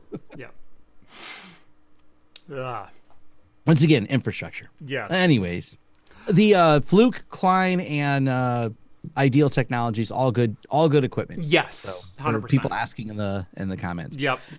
Klein screwdrivers for technical stuff, also good because they got the ones that they come apart and flip. Oh, I've always thought about, should I do a video on like my favorite screwdriver that I still have sitting over there? As long as your favorite screwdriver is the 7-driver Pickwick. Have you seen that one? That's my favorite screwdriver. The Klein one? Yeah. No, the Pickwick. Oh, Pickwick. No. Yeah. I have not. Hold on. Pull that up. Yeah. Where's that? There it is. Another round of Ooh, angels. Nice. I pour conservatively. That way it slows me down. I will. Hold on. Now I got to get into Chrome so I can get my affiliate link. God, it's a whole thing. Here, this is my favorite screwdriver of all time, as far as like a multi-bit driver, non-ratcheting screwdriver. Here we go. Yeah, me and Yakto were actually just talking about this particular screwdriver. This is the Pickwick 7-piece multi-bit driver. Oh, okay, yeah. This is my favorite screwdriver of all time. Look, I have the LTT driver. I really like the LTT driver. The LTT driver is my favorite ratcheting driver that I've ever used. I'm not a huge fan of ratcheting drivers, although this one has kind of turned me on to them. Most of them are not well done. So, yeah. They're super well engineered. They're very comfortable. The driver storage in the butt, it's great. I'll probably post an LTT affiliate link down in the video description because I might as well as do that too. I was supposed to get an LTT driver. Are you? Back when Jake was still there. Okay. He sent me a message. Okay. That we got a care kit on the way. I said, great. I think 2 weeks go by. I said, what happened to it? And he says, oh, we didn't ship it out yet. Sorry, we'll get it to you soon, Tom. Great. And it was like, I've got a personal ping for you. Yeah. I'll get you your screwdriver. Yeah, it was just kind of funny because after that was like the last message, and then all of a sudden he quit. And I was like, oh, Yeah. I guess I'm not kidding because he doesn't work there no more. Because what's really fun is they could just send you the LTT colors and they're instantly your colors. So they are. Yeah. So yeah, we could totally make that happen. I'm assuming. I love, and I don't get them as much anymore, but I used to get a lot of people commenting, hey, Tom, your Lawrence System logo looks an awful lot like LTTs. And I love pointing out to people, I said, please use the Wayback When machine, point it at Lawrence Systems, and you'll find a year before he had his logo, I had mine. There is a chance we hired the same designer. There's also a chance that around the 2015, 2016 era, everyone made logos that look like that. I don't love my logo. I hate it less than my old logo. If you want to go further in the Wayback When machine, I didn't like my old logo at all. And it was a customer who says, Tom, I just want to say something. I love your service. I hate your logo. I was like, what should I do about that? That's how I replied to him. Yeah. And he goes, oh, well, you should probably hire a designer. I said, who should I hire? And there was suggestions. And I said, okay. I said, I didn't love my logo, but I didn't know what to do about it. Yeah. And so that was the logo that came out of a design company I hired. And it could have by chance been the same company that LTT hired. Yeah. Because I paid money. I paid money to a design company to do a logo. My logo, I launched my channel in 2017. And I knew I wanted a hook for the channel. I knew I settled on the name Craft Computing. And I've talked about like the origin of my channel before, how craft kind of meant beer, but the definition of craft that I really liked was to do something with care and intention. And And so whatever Yes. you do it on purpose. And I love that as like just a life thesis. It is such a good statement. And you know, alliteration, craft computing, it just kind of worked. And then if I can also add beer to that, even better. And so it's like, that's the origin story of how I came up with this. The origin story of the logo is I had the channel name. I knew what I wanted to do. I knew I wanted to incorporate tech and beer in some way, shape, or form. And so I literally sat down and for an hour, I just started drawing shapes. And then I'm like, what about like a monitor and a pint glass? And then I kind of like green as a color. Cool. And it's done. iconic. And done. I did it in like less than an hour. The opening animation that still runs on all of my videos, I did in about 25 minutes in Premiere by finding some royalty-free sound effects and just designing that all in Photoshop. And I've never changed it because I've never seen the point to. Nope, it's great. I sent you some electrician stainless steel scissors. If you don't have these, if you're doing any type of cabling work, I don't care what it is, actual electrician or Cat 5 work, these are amazing. These are the best ones. My friend who's got a cabling company, and he's got 50 employees on his cabling side. Can't believe you tried to affiliate link me. Oh, I did try to affiliate. I can't help it. It's the fastest way because I hate the long link. That's okay. So That's okay. I stole it and re-affiliated it for me. Yeah. Re-affiliated towards yours, please. This is my show, Tom. This is your show. Dare I you? just was affiliating you. I don't try to do it to your audience. But no, these are really good. They're worth it completely. I highly recommend it. But my friend who's got the cabling company, he issues these. I like the these size are of like those. part of the standard issue kit. Yeah. And they are so good. That little notch there. Yeah. Man, you want to get cable, you stick it in a notch, you're like, boom, it just shears that. If you're doing Cat 5 work, it is solid. I Cat like that. 6. Yeah. They are so sharp. They are sharper than they deserve to be for $20. The Wildrick said, "You just honeyed Tom." Yeah. I just and the sponsor of today's video is not honey. Oh man, that's funny. Oh man, that's yes. All right. So I know we talked a lot of Apple today, but there's one more thing for Apple. Isn't that one more thing that Steve Jobs was One more saying? thing. Yeah, one exactly. More thing. We are But so one more on thing. brand right now. Yeah. There's one more thing. This showed up 2 days ago. And it's Apple had kind of shared something, but not with so much detail. There was a photo that Apple shared back in February of Apple is developing a 2U server. That's a multi-node server for AI or multi-hosting. And they're like, yeah, we're building these and they're kind of cool. And that was all the detail we got on it. And in fact, let me scroll down. I think they had, yeah, here we go. This is the photo that Apple posted. So this is an official Apple photo. And you can see she's got kind of a cool server in front of her here. Like, oh, there's like, you know, 4 or 8 channels of things happening here. There's some fans on front. Maybe, you know, there's an active heatsink on the front of there. Like, kind of a cool, like, little server. But what is inside here? We didn't know. Well, we got some spy shots this week. Holy hell. I don't care how much. I want this. I've already told Gearling I will go halvesies with him on one. Okay. We got some spy shots this week of what those blades actually are. Each one of those 4 like long chassis is actually 8 M5 system on chips. And do they even have all of the pictures here? I don't think they do. Hold on, let me pull up the better photos. Because we talked about them on the show earlier this week.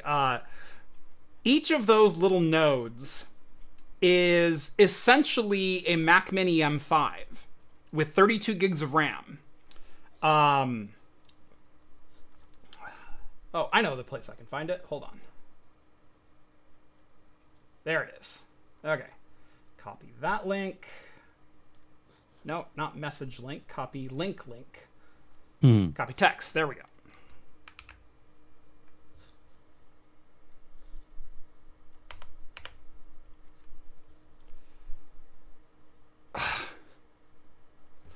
Dang it. I had it on a Twitter cancel domain, so I wouldn't have to give Twitter any traffic or... Oh, yeah, and that's all shut down now. It got shut down literally today. The day, yes. X cancel's been shut down. Damn it. Okay. I know. I have a lot of broken links now because Yeah. Okay, here we go.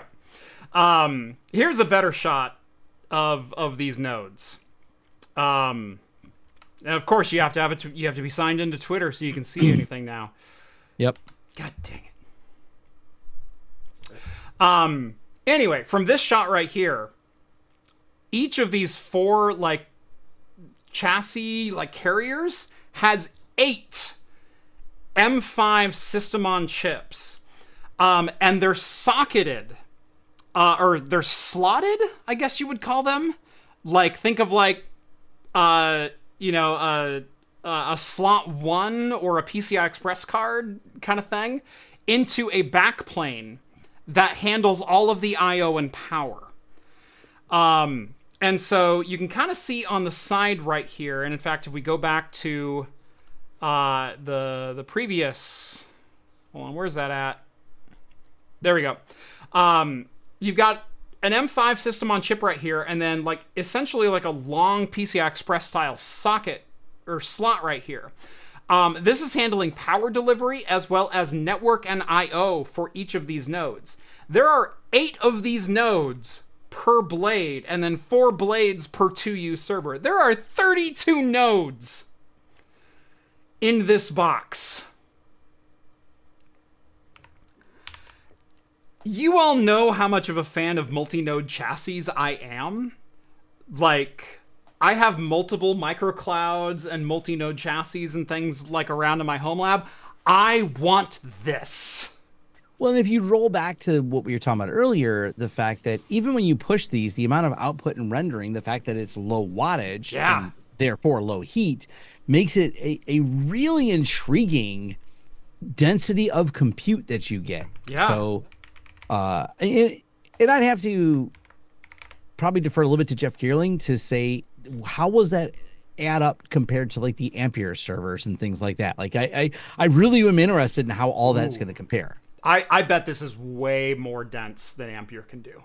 Yeah. Apple has a fab that's obviously more advanced than what other companies have access to, so that's going to be a big contributing factor. Ampere does have their 192 core, and in fact, I think they were working on a 192.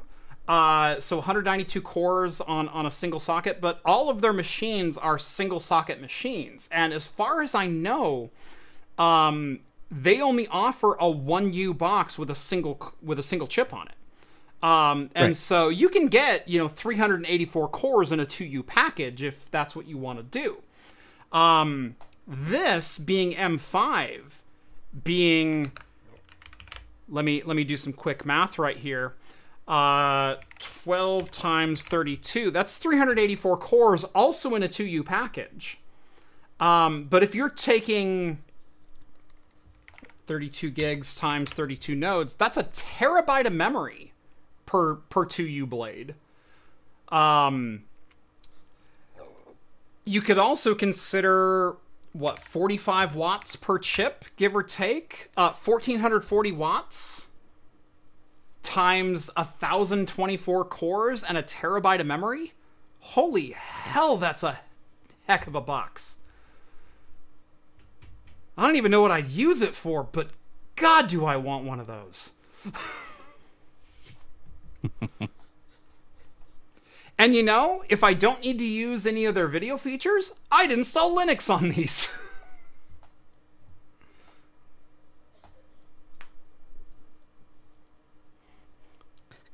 Yeah. Cool stuff, though. at least I'm glad it's something else to be kind of excited about. I don't know. I like the diversity we're starting to see in some of the tech. Yeah. X86, I don't think is at end of road at all, but No. I like seeing that we have other opportunities and other things. And there's more options in the market now. I mean, there's this box that might be coming soon to AI data centers that want to use Apple for their base. Ampere is making noise. Snapdragon is making noise even in the consumer space. And that feels really weird to say. I've got a review coming up here in the next couple of weeks of a mini PC running a Snapdragon 8 Gen 2 box that's playing Steam games. Like, there's some Linux? cool things happening on very alternate platforms from the major things that you normally think of. is it Linux? Right now it's running Android. I have been talking to the manufacturer of this product, though, and they are very, very interested in a Fedora Linux base because the Snapdragon 8 Gen 2 and Gen 3 have been mainlined in the Linux kernel. And so this is drag and drop support for a Linux machine, especially, let's just say, once a certain Valve-ish corporation releases all of their files for FEX and ARM compatibility layers to translate to x86 to do things that are PC based. Oh baby. I am like watching closely with a lot of that. I've been so far, and I got to try more games with it because I was going to do a review, and I said, I don't know. I've been taking a little bit of break from just producing YouTube videos with projects I got going on, just personal life. I worked on my camper today, so that's like some of the projects. When I say projects, aren't necessarily as technical as you may expect. Yeah, but I've been enjoying Catchy OS as a good working Arch distribution that seems to be no problem with games, and I've solved the keyboard problem, which maybe I should do a video about that, of how I solved it to make sure other people are aware of it in case they're concerned with it.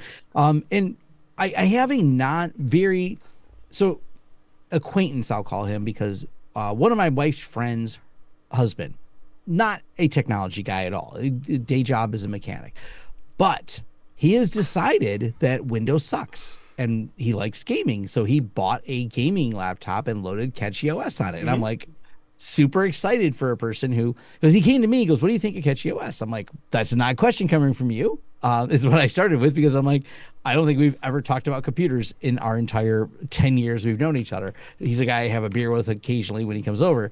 And, but it turned into an interesting discussion. I'm like, wow, because he's very like mainstream. This was one of the first computers he's bought in a long time. He's a console gamer, but says, I wanted to buy a gaming laptop and I don't want Windows. And I've heard Catchy OS. I've been doing the research, and then he got it set up and it's working and he likes it. He's a new to Steam, but he's been playing games, and I love how it was so accessible for someone who's not in our space at all. Yeah. And not a home labber. Like, this is I think the only computer he has besides the one his wife uses to pay bills, which is a really old Windows 10 machine.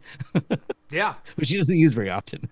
Yeah, no, I did a video just a couple of months ago about how I converted my entire household over to Linux off of Windows, because we have 3/4 gaming machines up in my living room right now. We have a laptop that sits up there, and then we have 3 dedicated, like, fairly low power desktops. And my wife is a PC gamer. My sister's a PC gamer. Like, we have a Nintendo Switch. We have a PlayStation 4. They rarely get touched. We are all basically PC gamers. My oldest, my 2 of my 3 kids, the 2 of 3 kids who use PCs are PC gamers. And we converted every PC in my house over to Bazite, essentially. And they've had literally 0 problems. Like, I thought there would be something that came up that would be a deal breaker. And the only piece of software that my wife wanted to run was, she runs a she has a vinyl cutter. She has a Cricut vinyl cutter. And that's a Windows-only software, and it doesn't work very well through compatibility tools. And so we still have a laptop kicking upstairs that does run Windows. But all of our daily driver machines are either Linux or down in my office, Mac OS. That's it. I haven't touched Windows in months, and I cannot tell you how good that feels. I mean, outside of like benchmarking like machines that I've done here. Right. But like for me to sit down and do something on November, maybe. Yeah. Oh, in correction, people are writing in the comments. Tom added a T. I think it is Cashy OS. Cashy, yes. Cashy. I don't know why I call it. It's catchy. So that's what's in my head for no particular reason. There's not a good reason I have for this at all, other than I think it should be said that way. Look, CH does make the ch sound. Yeah, it's a ch. But I kind of added a T.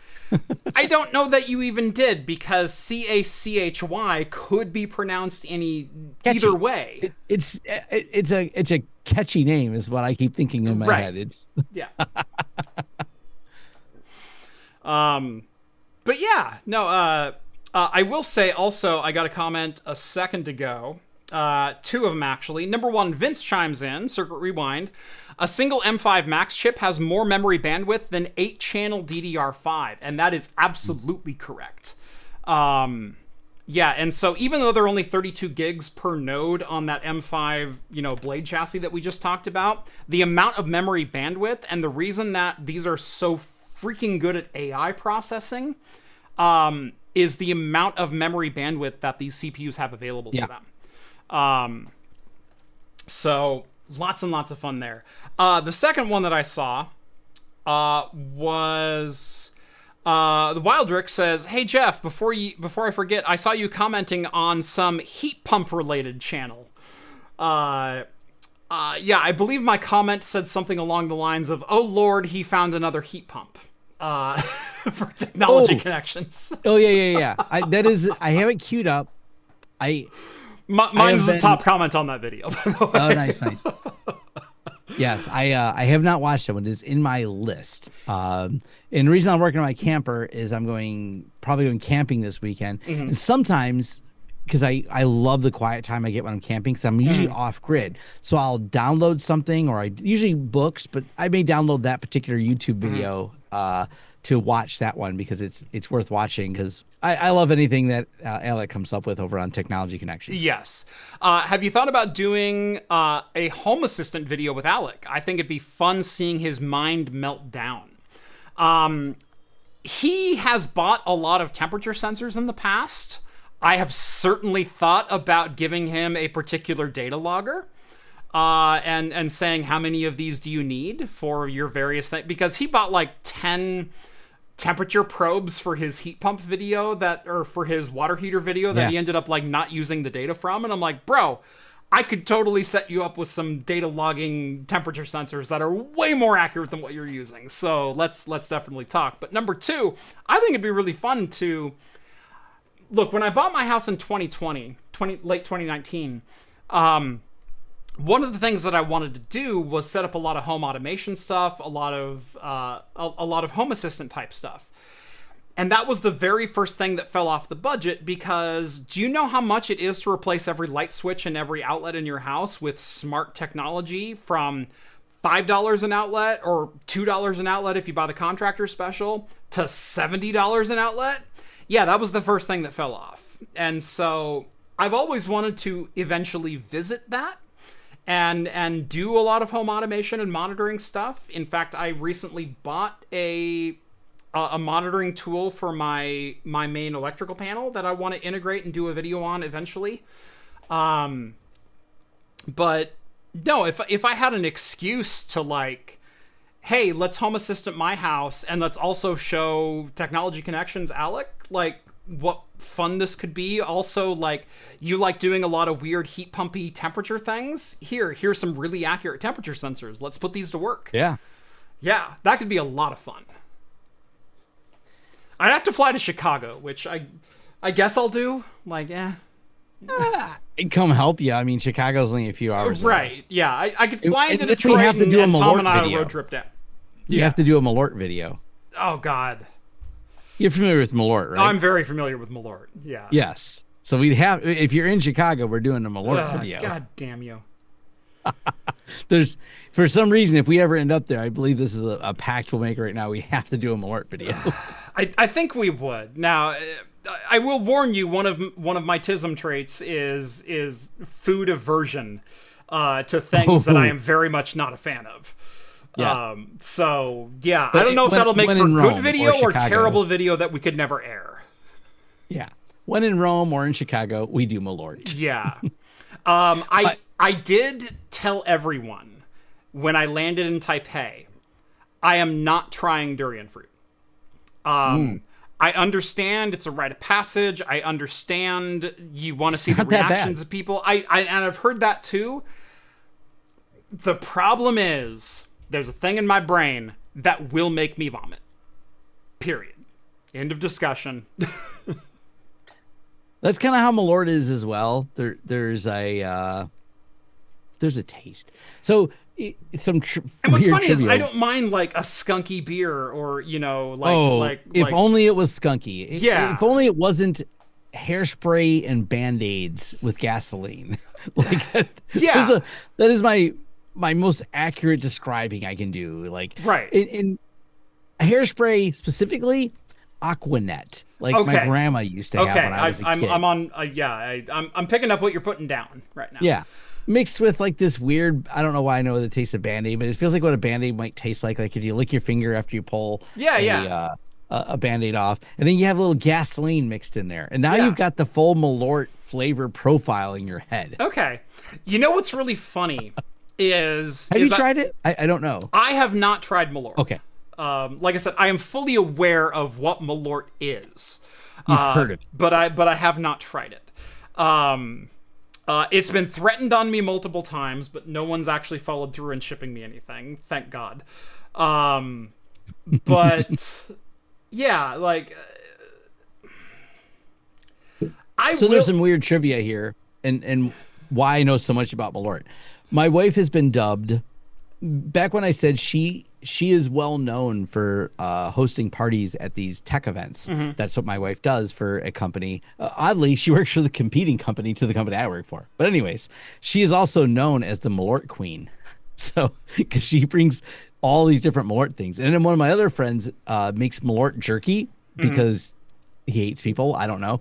So it's we have introduced the tech community that we belong to slowly but surely to Malort. And it's a whole rite of passage of everyone always asks, well, what is this thing that your wife does? I heard about this Malort thing. Oh, you have to try it. Yeah, everyone keeps saying I have to try it, but I don't know what it is. Yeah. You're the perfect person. And then they can't figure out why all the cameras come out while my wife has little shot bottles of Malort she brings. Yeah. And everyone puts their camera on the person at the event and go, all right, tell us what you think. Yeah.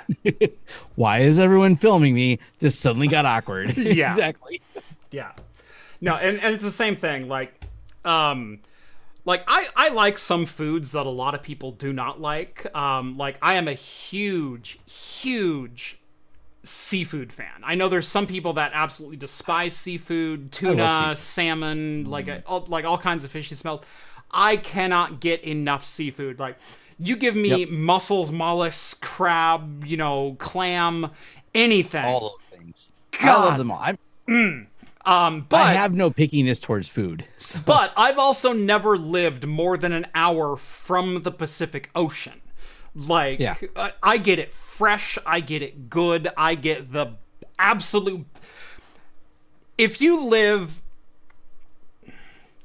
in Texas, if you live in Tennessee, if you live in Chicago, if you live in order the shrimp. Montana, the best seafood you've ever had, I turn my nose at, because that is the worst thing that's ever been put in front of me. Like there is a diminishing returns the further away you get from the ocean. And I will not have seafood any further inland than I am right now. I refuse it. I love going to San Francisco because It's caught fresh every day. I love eating at seafood places here because it's literally caught fresh the day before and shipped in every morning to the restaurants that I go to here. But if I go to some restaurant in Colorado, I'm sorry, that was not caught today or yesterday evening. Like the Yeah. A lot of what we have here in Michigan is the freshwater fishes. So Yeah. I get some of the freshwater things. Of course, we do have wild caught salmon, and things like that here. So yeah. but it's Great Lakes being the Great Lakes. But important is where the fish comes from. Please note, you must buy it at least 50, 100 miles north of Detroit. Do not eat fish south of Detroit. If anyone's curious, Google Zug Island, Yes. and you'll go, oh, that place exists. And that place appears to be, it's on the edge of the Rouge River, which dumps into the Detroit River. And to give you an idea, the Rouge River once caught on fire. And everyone goes, how do we put that out? And so that I love that story of like, the river's on fire. Why is the river on fire? Well, it's not all water. Yeah. That's really why it's on fire. There's a surface layer that we that just don't talk surface about. layer on there. Yeah. So yeah, if you just look at the satellite photos around what Zug Island's a weird place that you can't believe exists. It's an island dedicated to industrial manufacturing, and it's the only thing on that island. It is something out of dystopia science fiction to see. I recommend Googling it. So it's yeah. So don't get fish that were fished south of those areas is generally the rule. And Dow Chemicals is well known in Michigan for the Tittabawassee River being one of the most polluted rivers in all of the U.S. Also, north of that river, you're good. South of that river, not good. I mean, like picture of Simpsons, three-eyed fish type things. Yeah. What's funny is that's actually the river that I live closest to. That's the Willamette River. And in my area, it's actually pretty good in here in the Salem-ish area.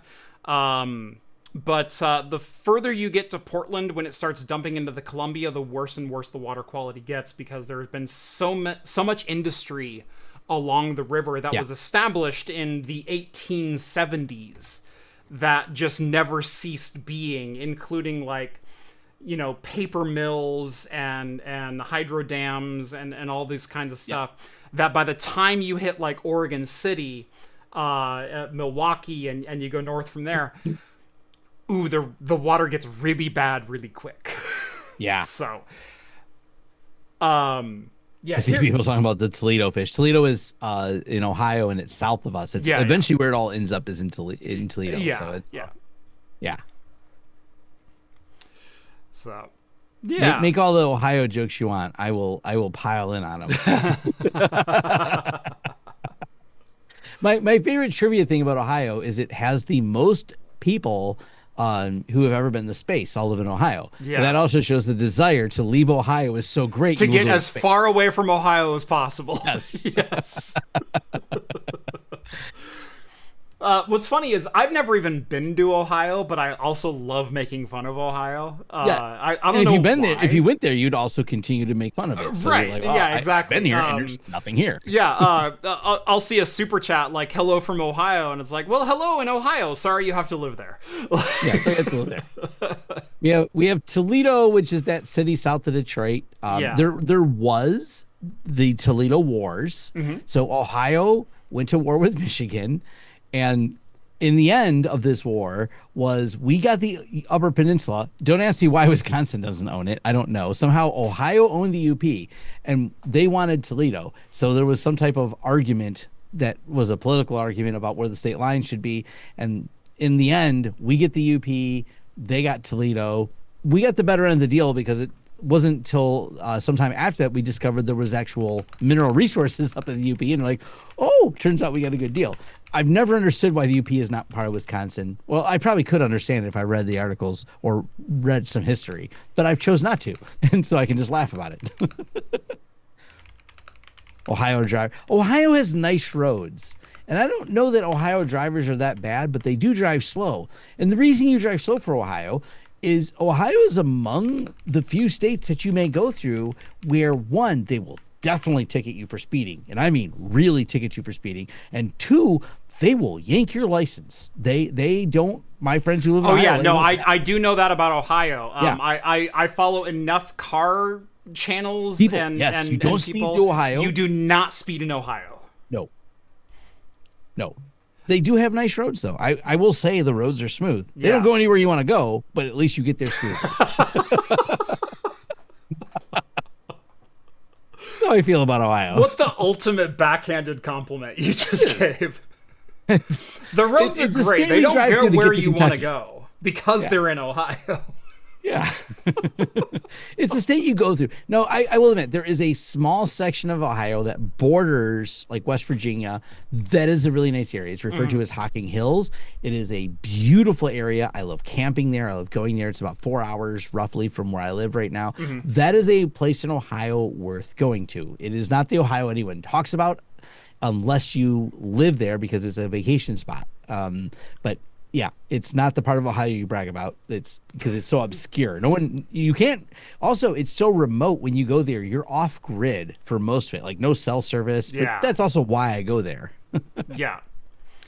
I often comment this about Oregon that 85% of Oregon lives between Portland and Eugene in this 5-mile stretch of highway. Yep. It's called the Willamette Valley. It is literally the valley the Willamette River runs through.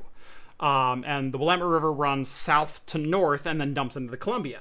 And it cut this path that is between the Cascades and the coastal range. And so we live in this giant valley. But kind of the same kind of thing. If you leave 5 miles off of that 90-mile stretch, you lose cell service, and things get really red really fast. Yeah. I didn't look at the time, but I know what time it is because whenever me and you are on the geography topic, I know it's after 11. Yes. Or on my time. Yes. It's towards the end of the show because that's when me and Jeff wander down the geography topic is always at the end of the show. I don't know how many times I've been on the show, but I can't name a time we haven't wandered into the geography. Yeah, if we topic. start talking state highways and what, no, it's after 8 o'clock. It's after 8 o'clock for Jeff. It's after 11 o'clock for Tom. A few glasses of Angels on the end, and I've added a tea to catchy. Excellent. Well, I think this is as great a place as any to end because I haven't had dinner yet and I'm kind of hungry. So. Oh yeah, it's food time. Yeah. 6 o'clock is a weird start time because it's like I normally eat dinner at 6, except on Wednesdays. I either have to have an early dinner, which I'm usually a late lunch person anyway, and so it's like 6, whatever. But by the time 8 o'clock rolls around, I get really hungry. It's food time. Exactly. So, I'm we were 2 talking about hours past seafood, dinner. so I hope you have a wonderful seafood dish waiting for you. So I do not. In fact, I don't know what's for dinner yet, and in fact, it might be like a called. Novella beat me to it. Holy crap! Jeff needs some Domino's. Yeah, no, this might be a Domino's pizza night. Domino's, nothing wrong with Domino's. I like Domino's. Yeah, they are based right here in Michigan. We have Domino Farms. Yep. The number of pizza places based in Michigan is a whole other topic that we'll talk about next time on after hours on the show. Yeah, I know Domino's, Little Caesars, both headquarters in Detroit, right? Both headquartered in Detroit. Yeah. Yes. And the pizza tracker. Fun story. My friend Anthony designed that. We can go into the entire story of how he did that. The Pizza DEF CON level. Yeah, the whole like the thing. So weird trivia.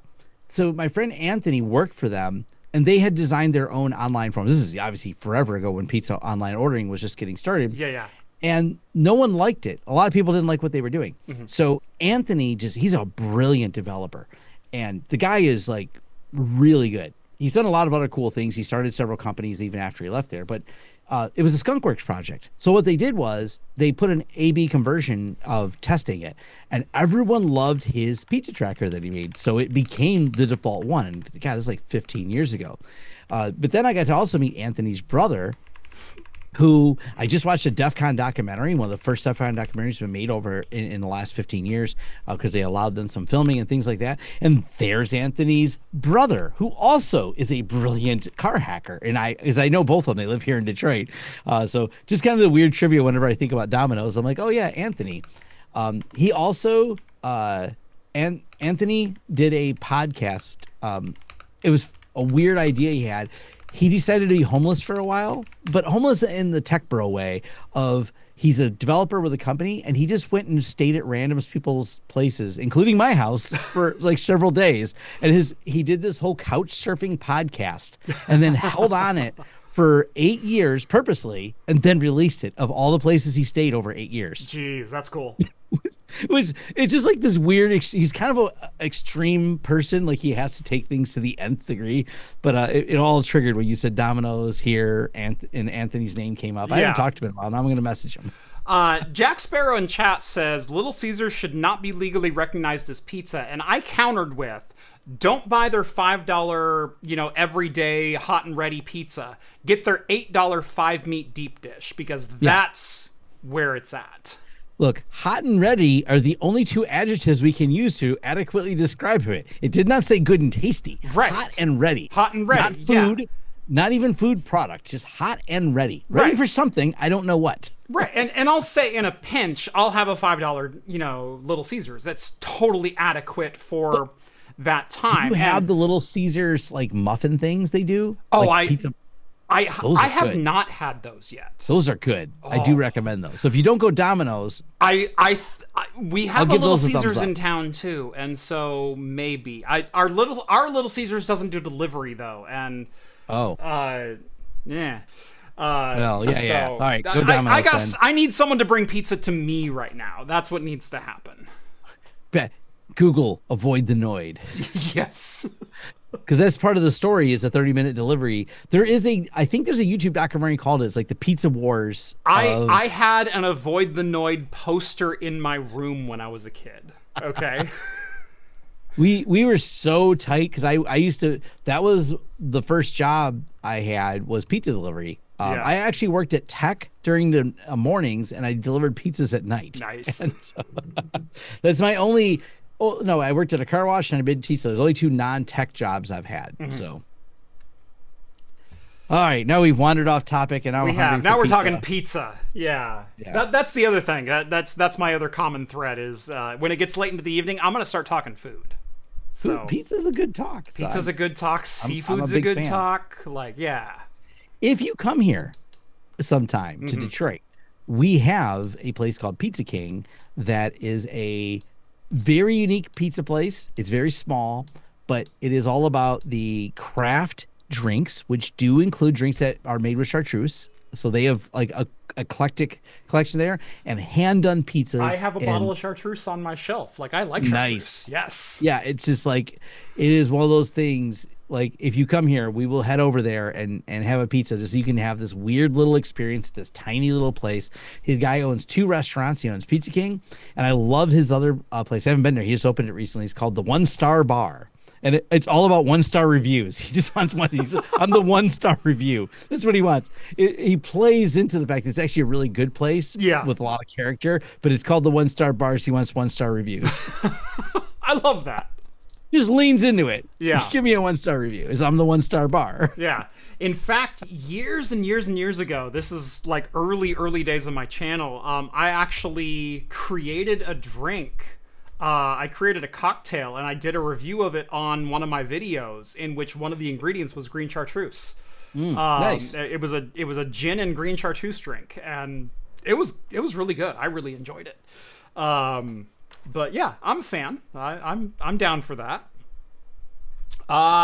Jay, you did get the super chat in right under the gun. We'll accept it. Taking a risk on this super chat, but Athens, Ohio is home to the best brewery in America. I don't even know who you're listing, and I'm already going to take objection to that. But Jackie O's effing incredible.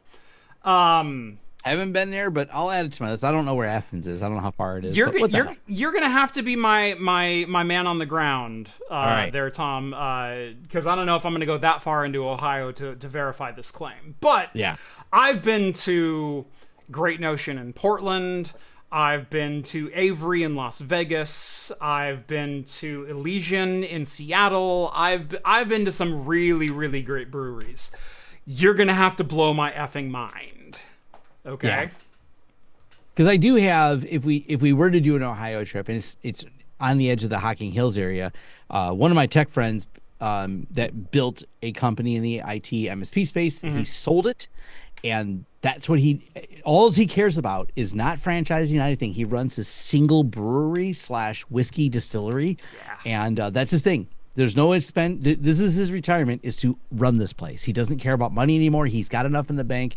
This place, like, it's not this like, I'm gonna franchise and grow it big. He's like, nope, we're doing this one thing in this place. That's my favorite kind of business. Yes, it really is. Yes. So that's I as I met another guy who me and him talked, and he says when he sells he's building another company right now in the tech space. His regret was he started a brewery and he loved it. Brewery / restaurant, loved it. Everyone said franchise.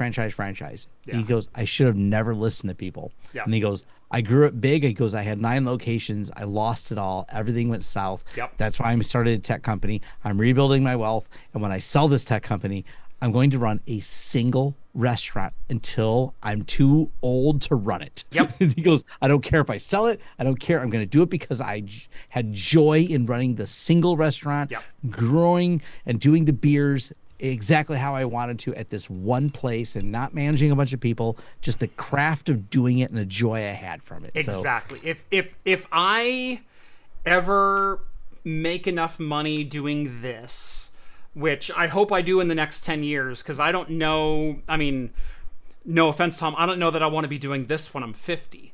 Like, as someone who's 50 who's taking a break from YouTube, I feel ya. Right. Like, I don't know that I want to be doing this job still when I'm 50.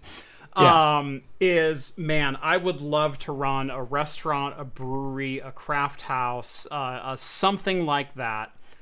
Single instance, making good food, making good beer, making people happy, making enough money to make my staff, a livable wage and me enough to retire. That's all I want. I enjoy that personal craft of things.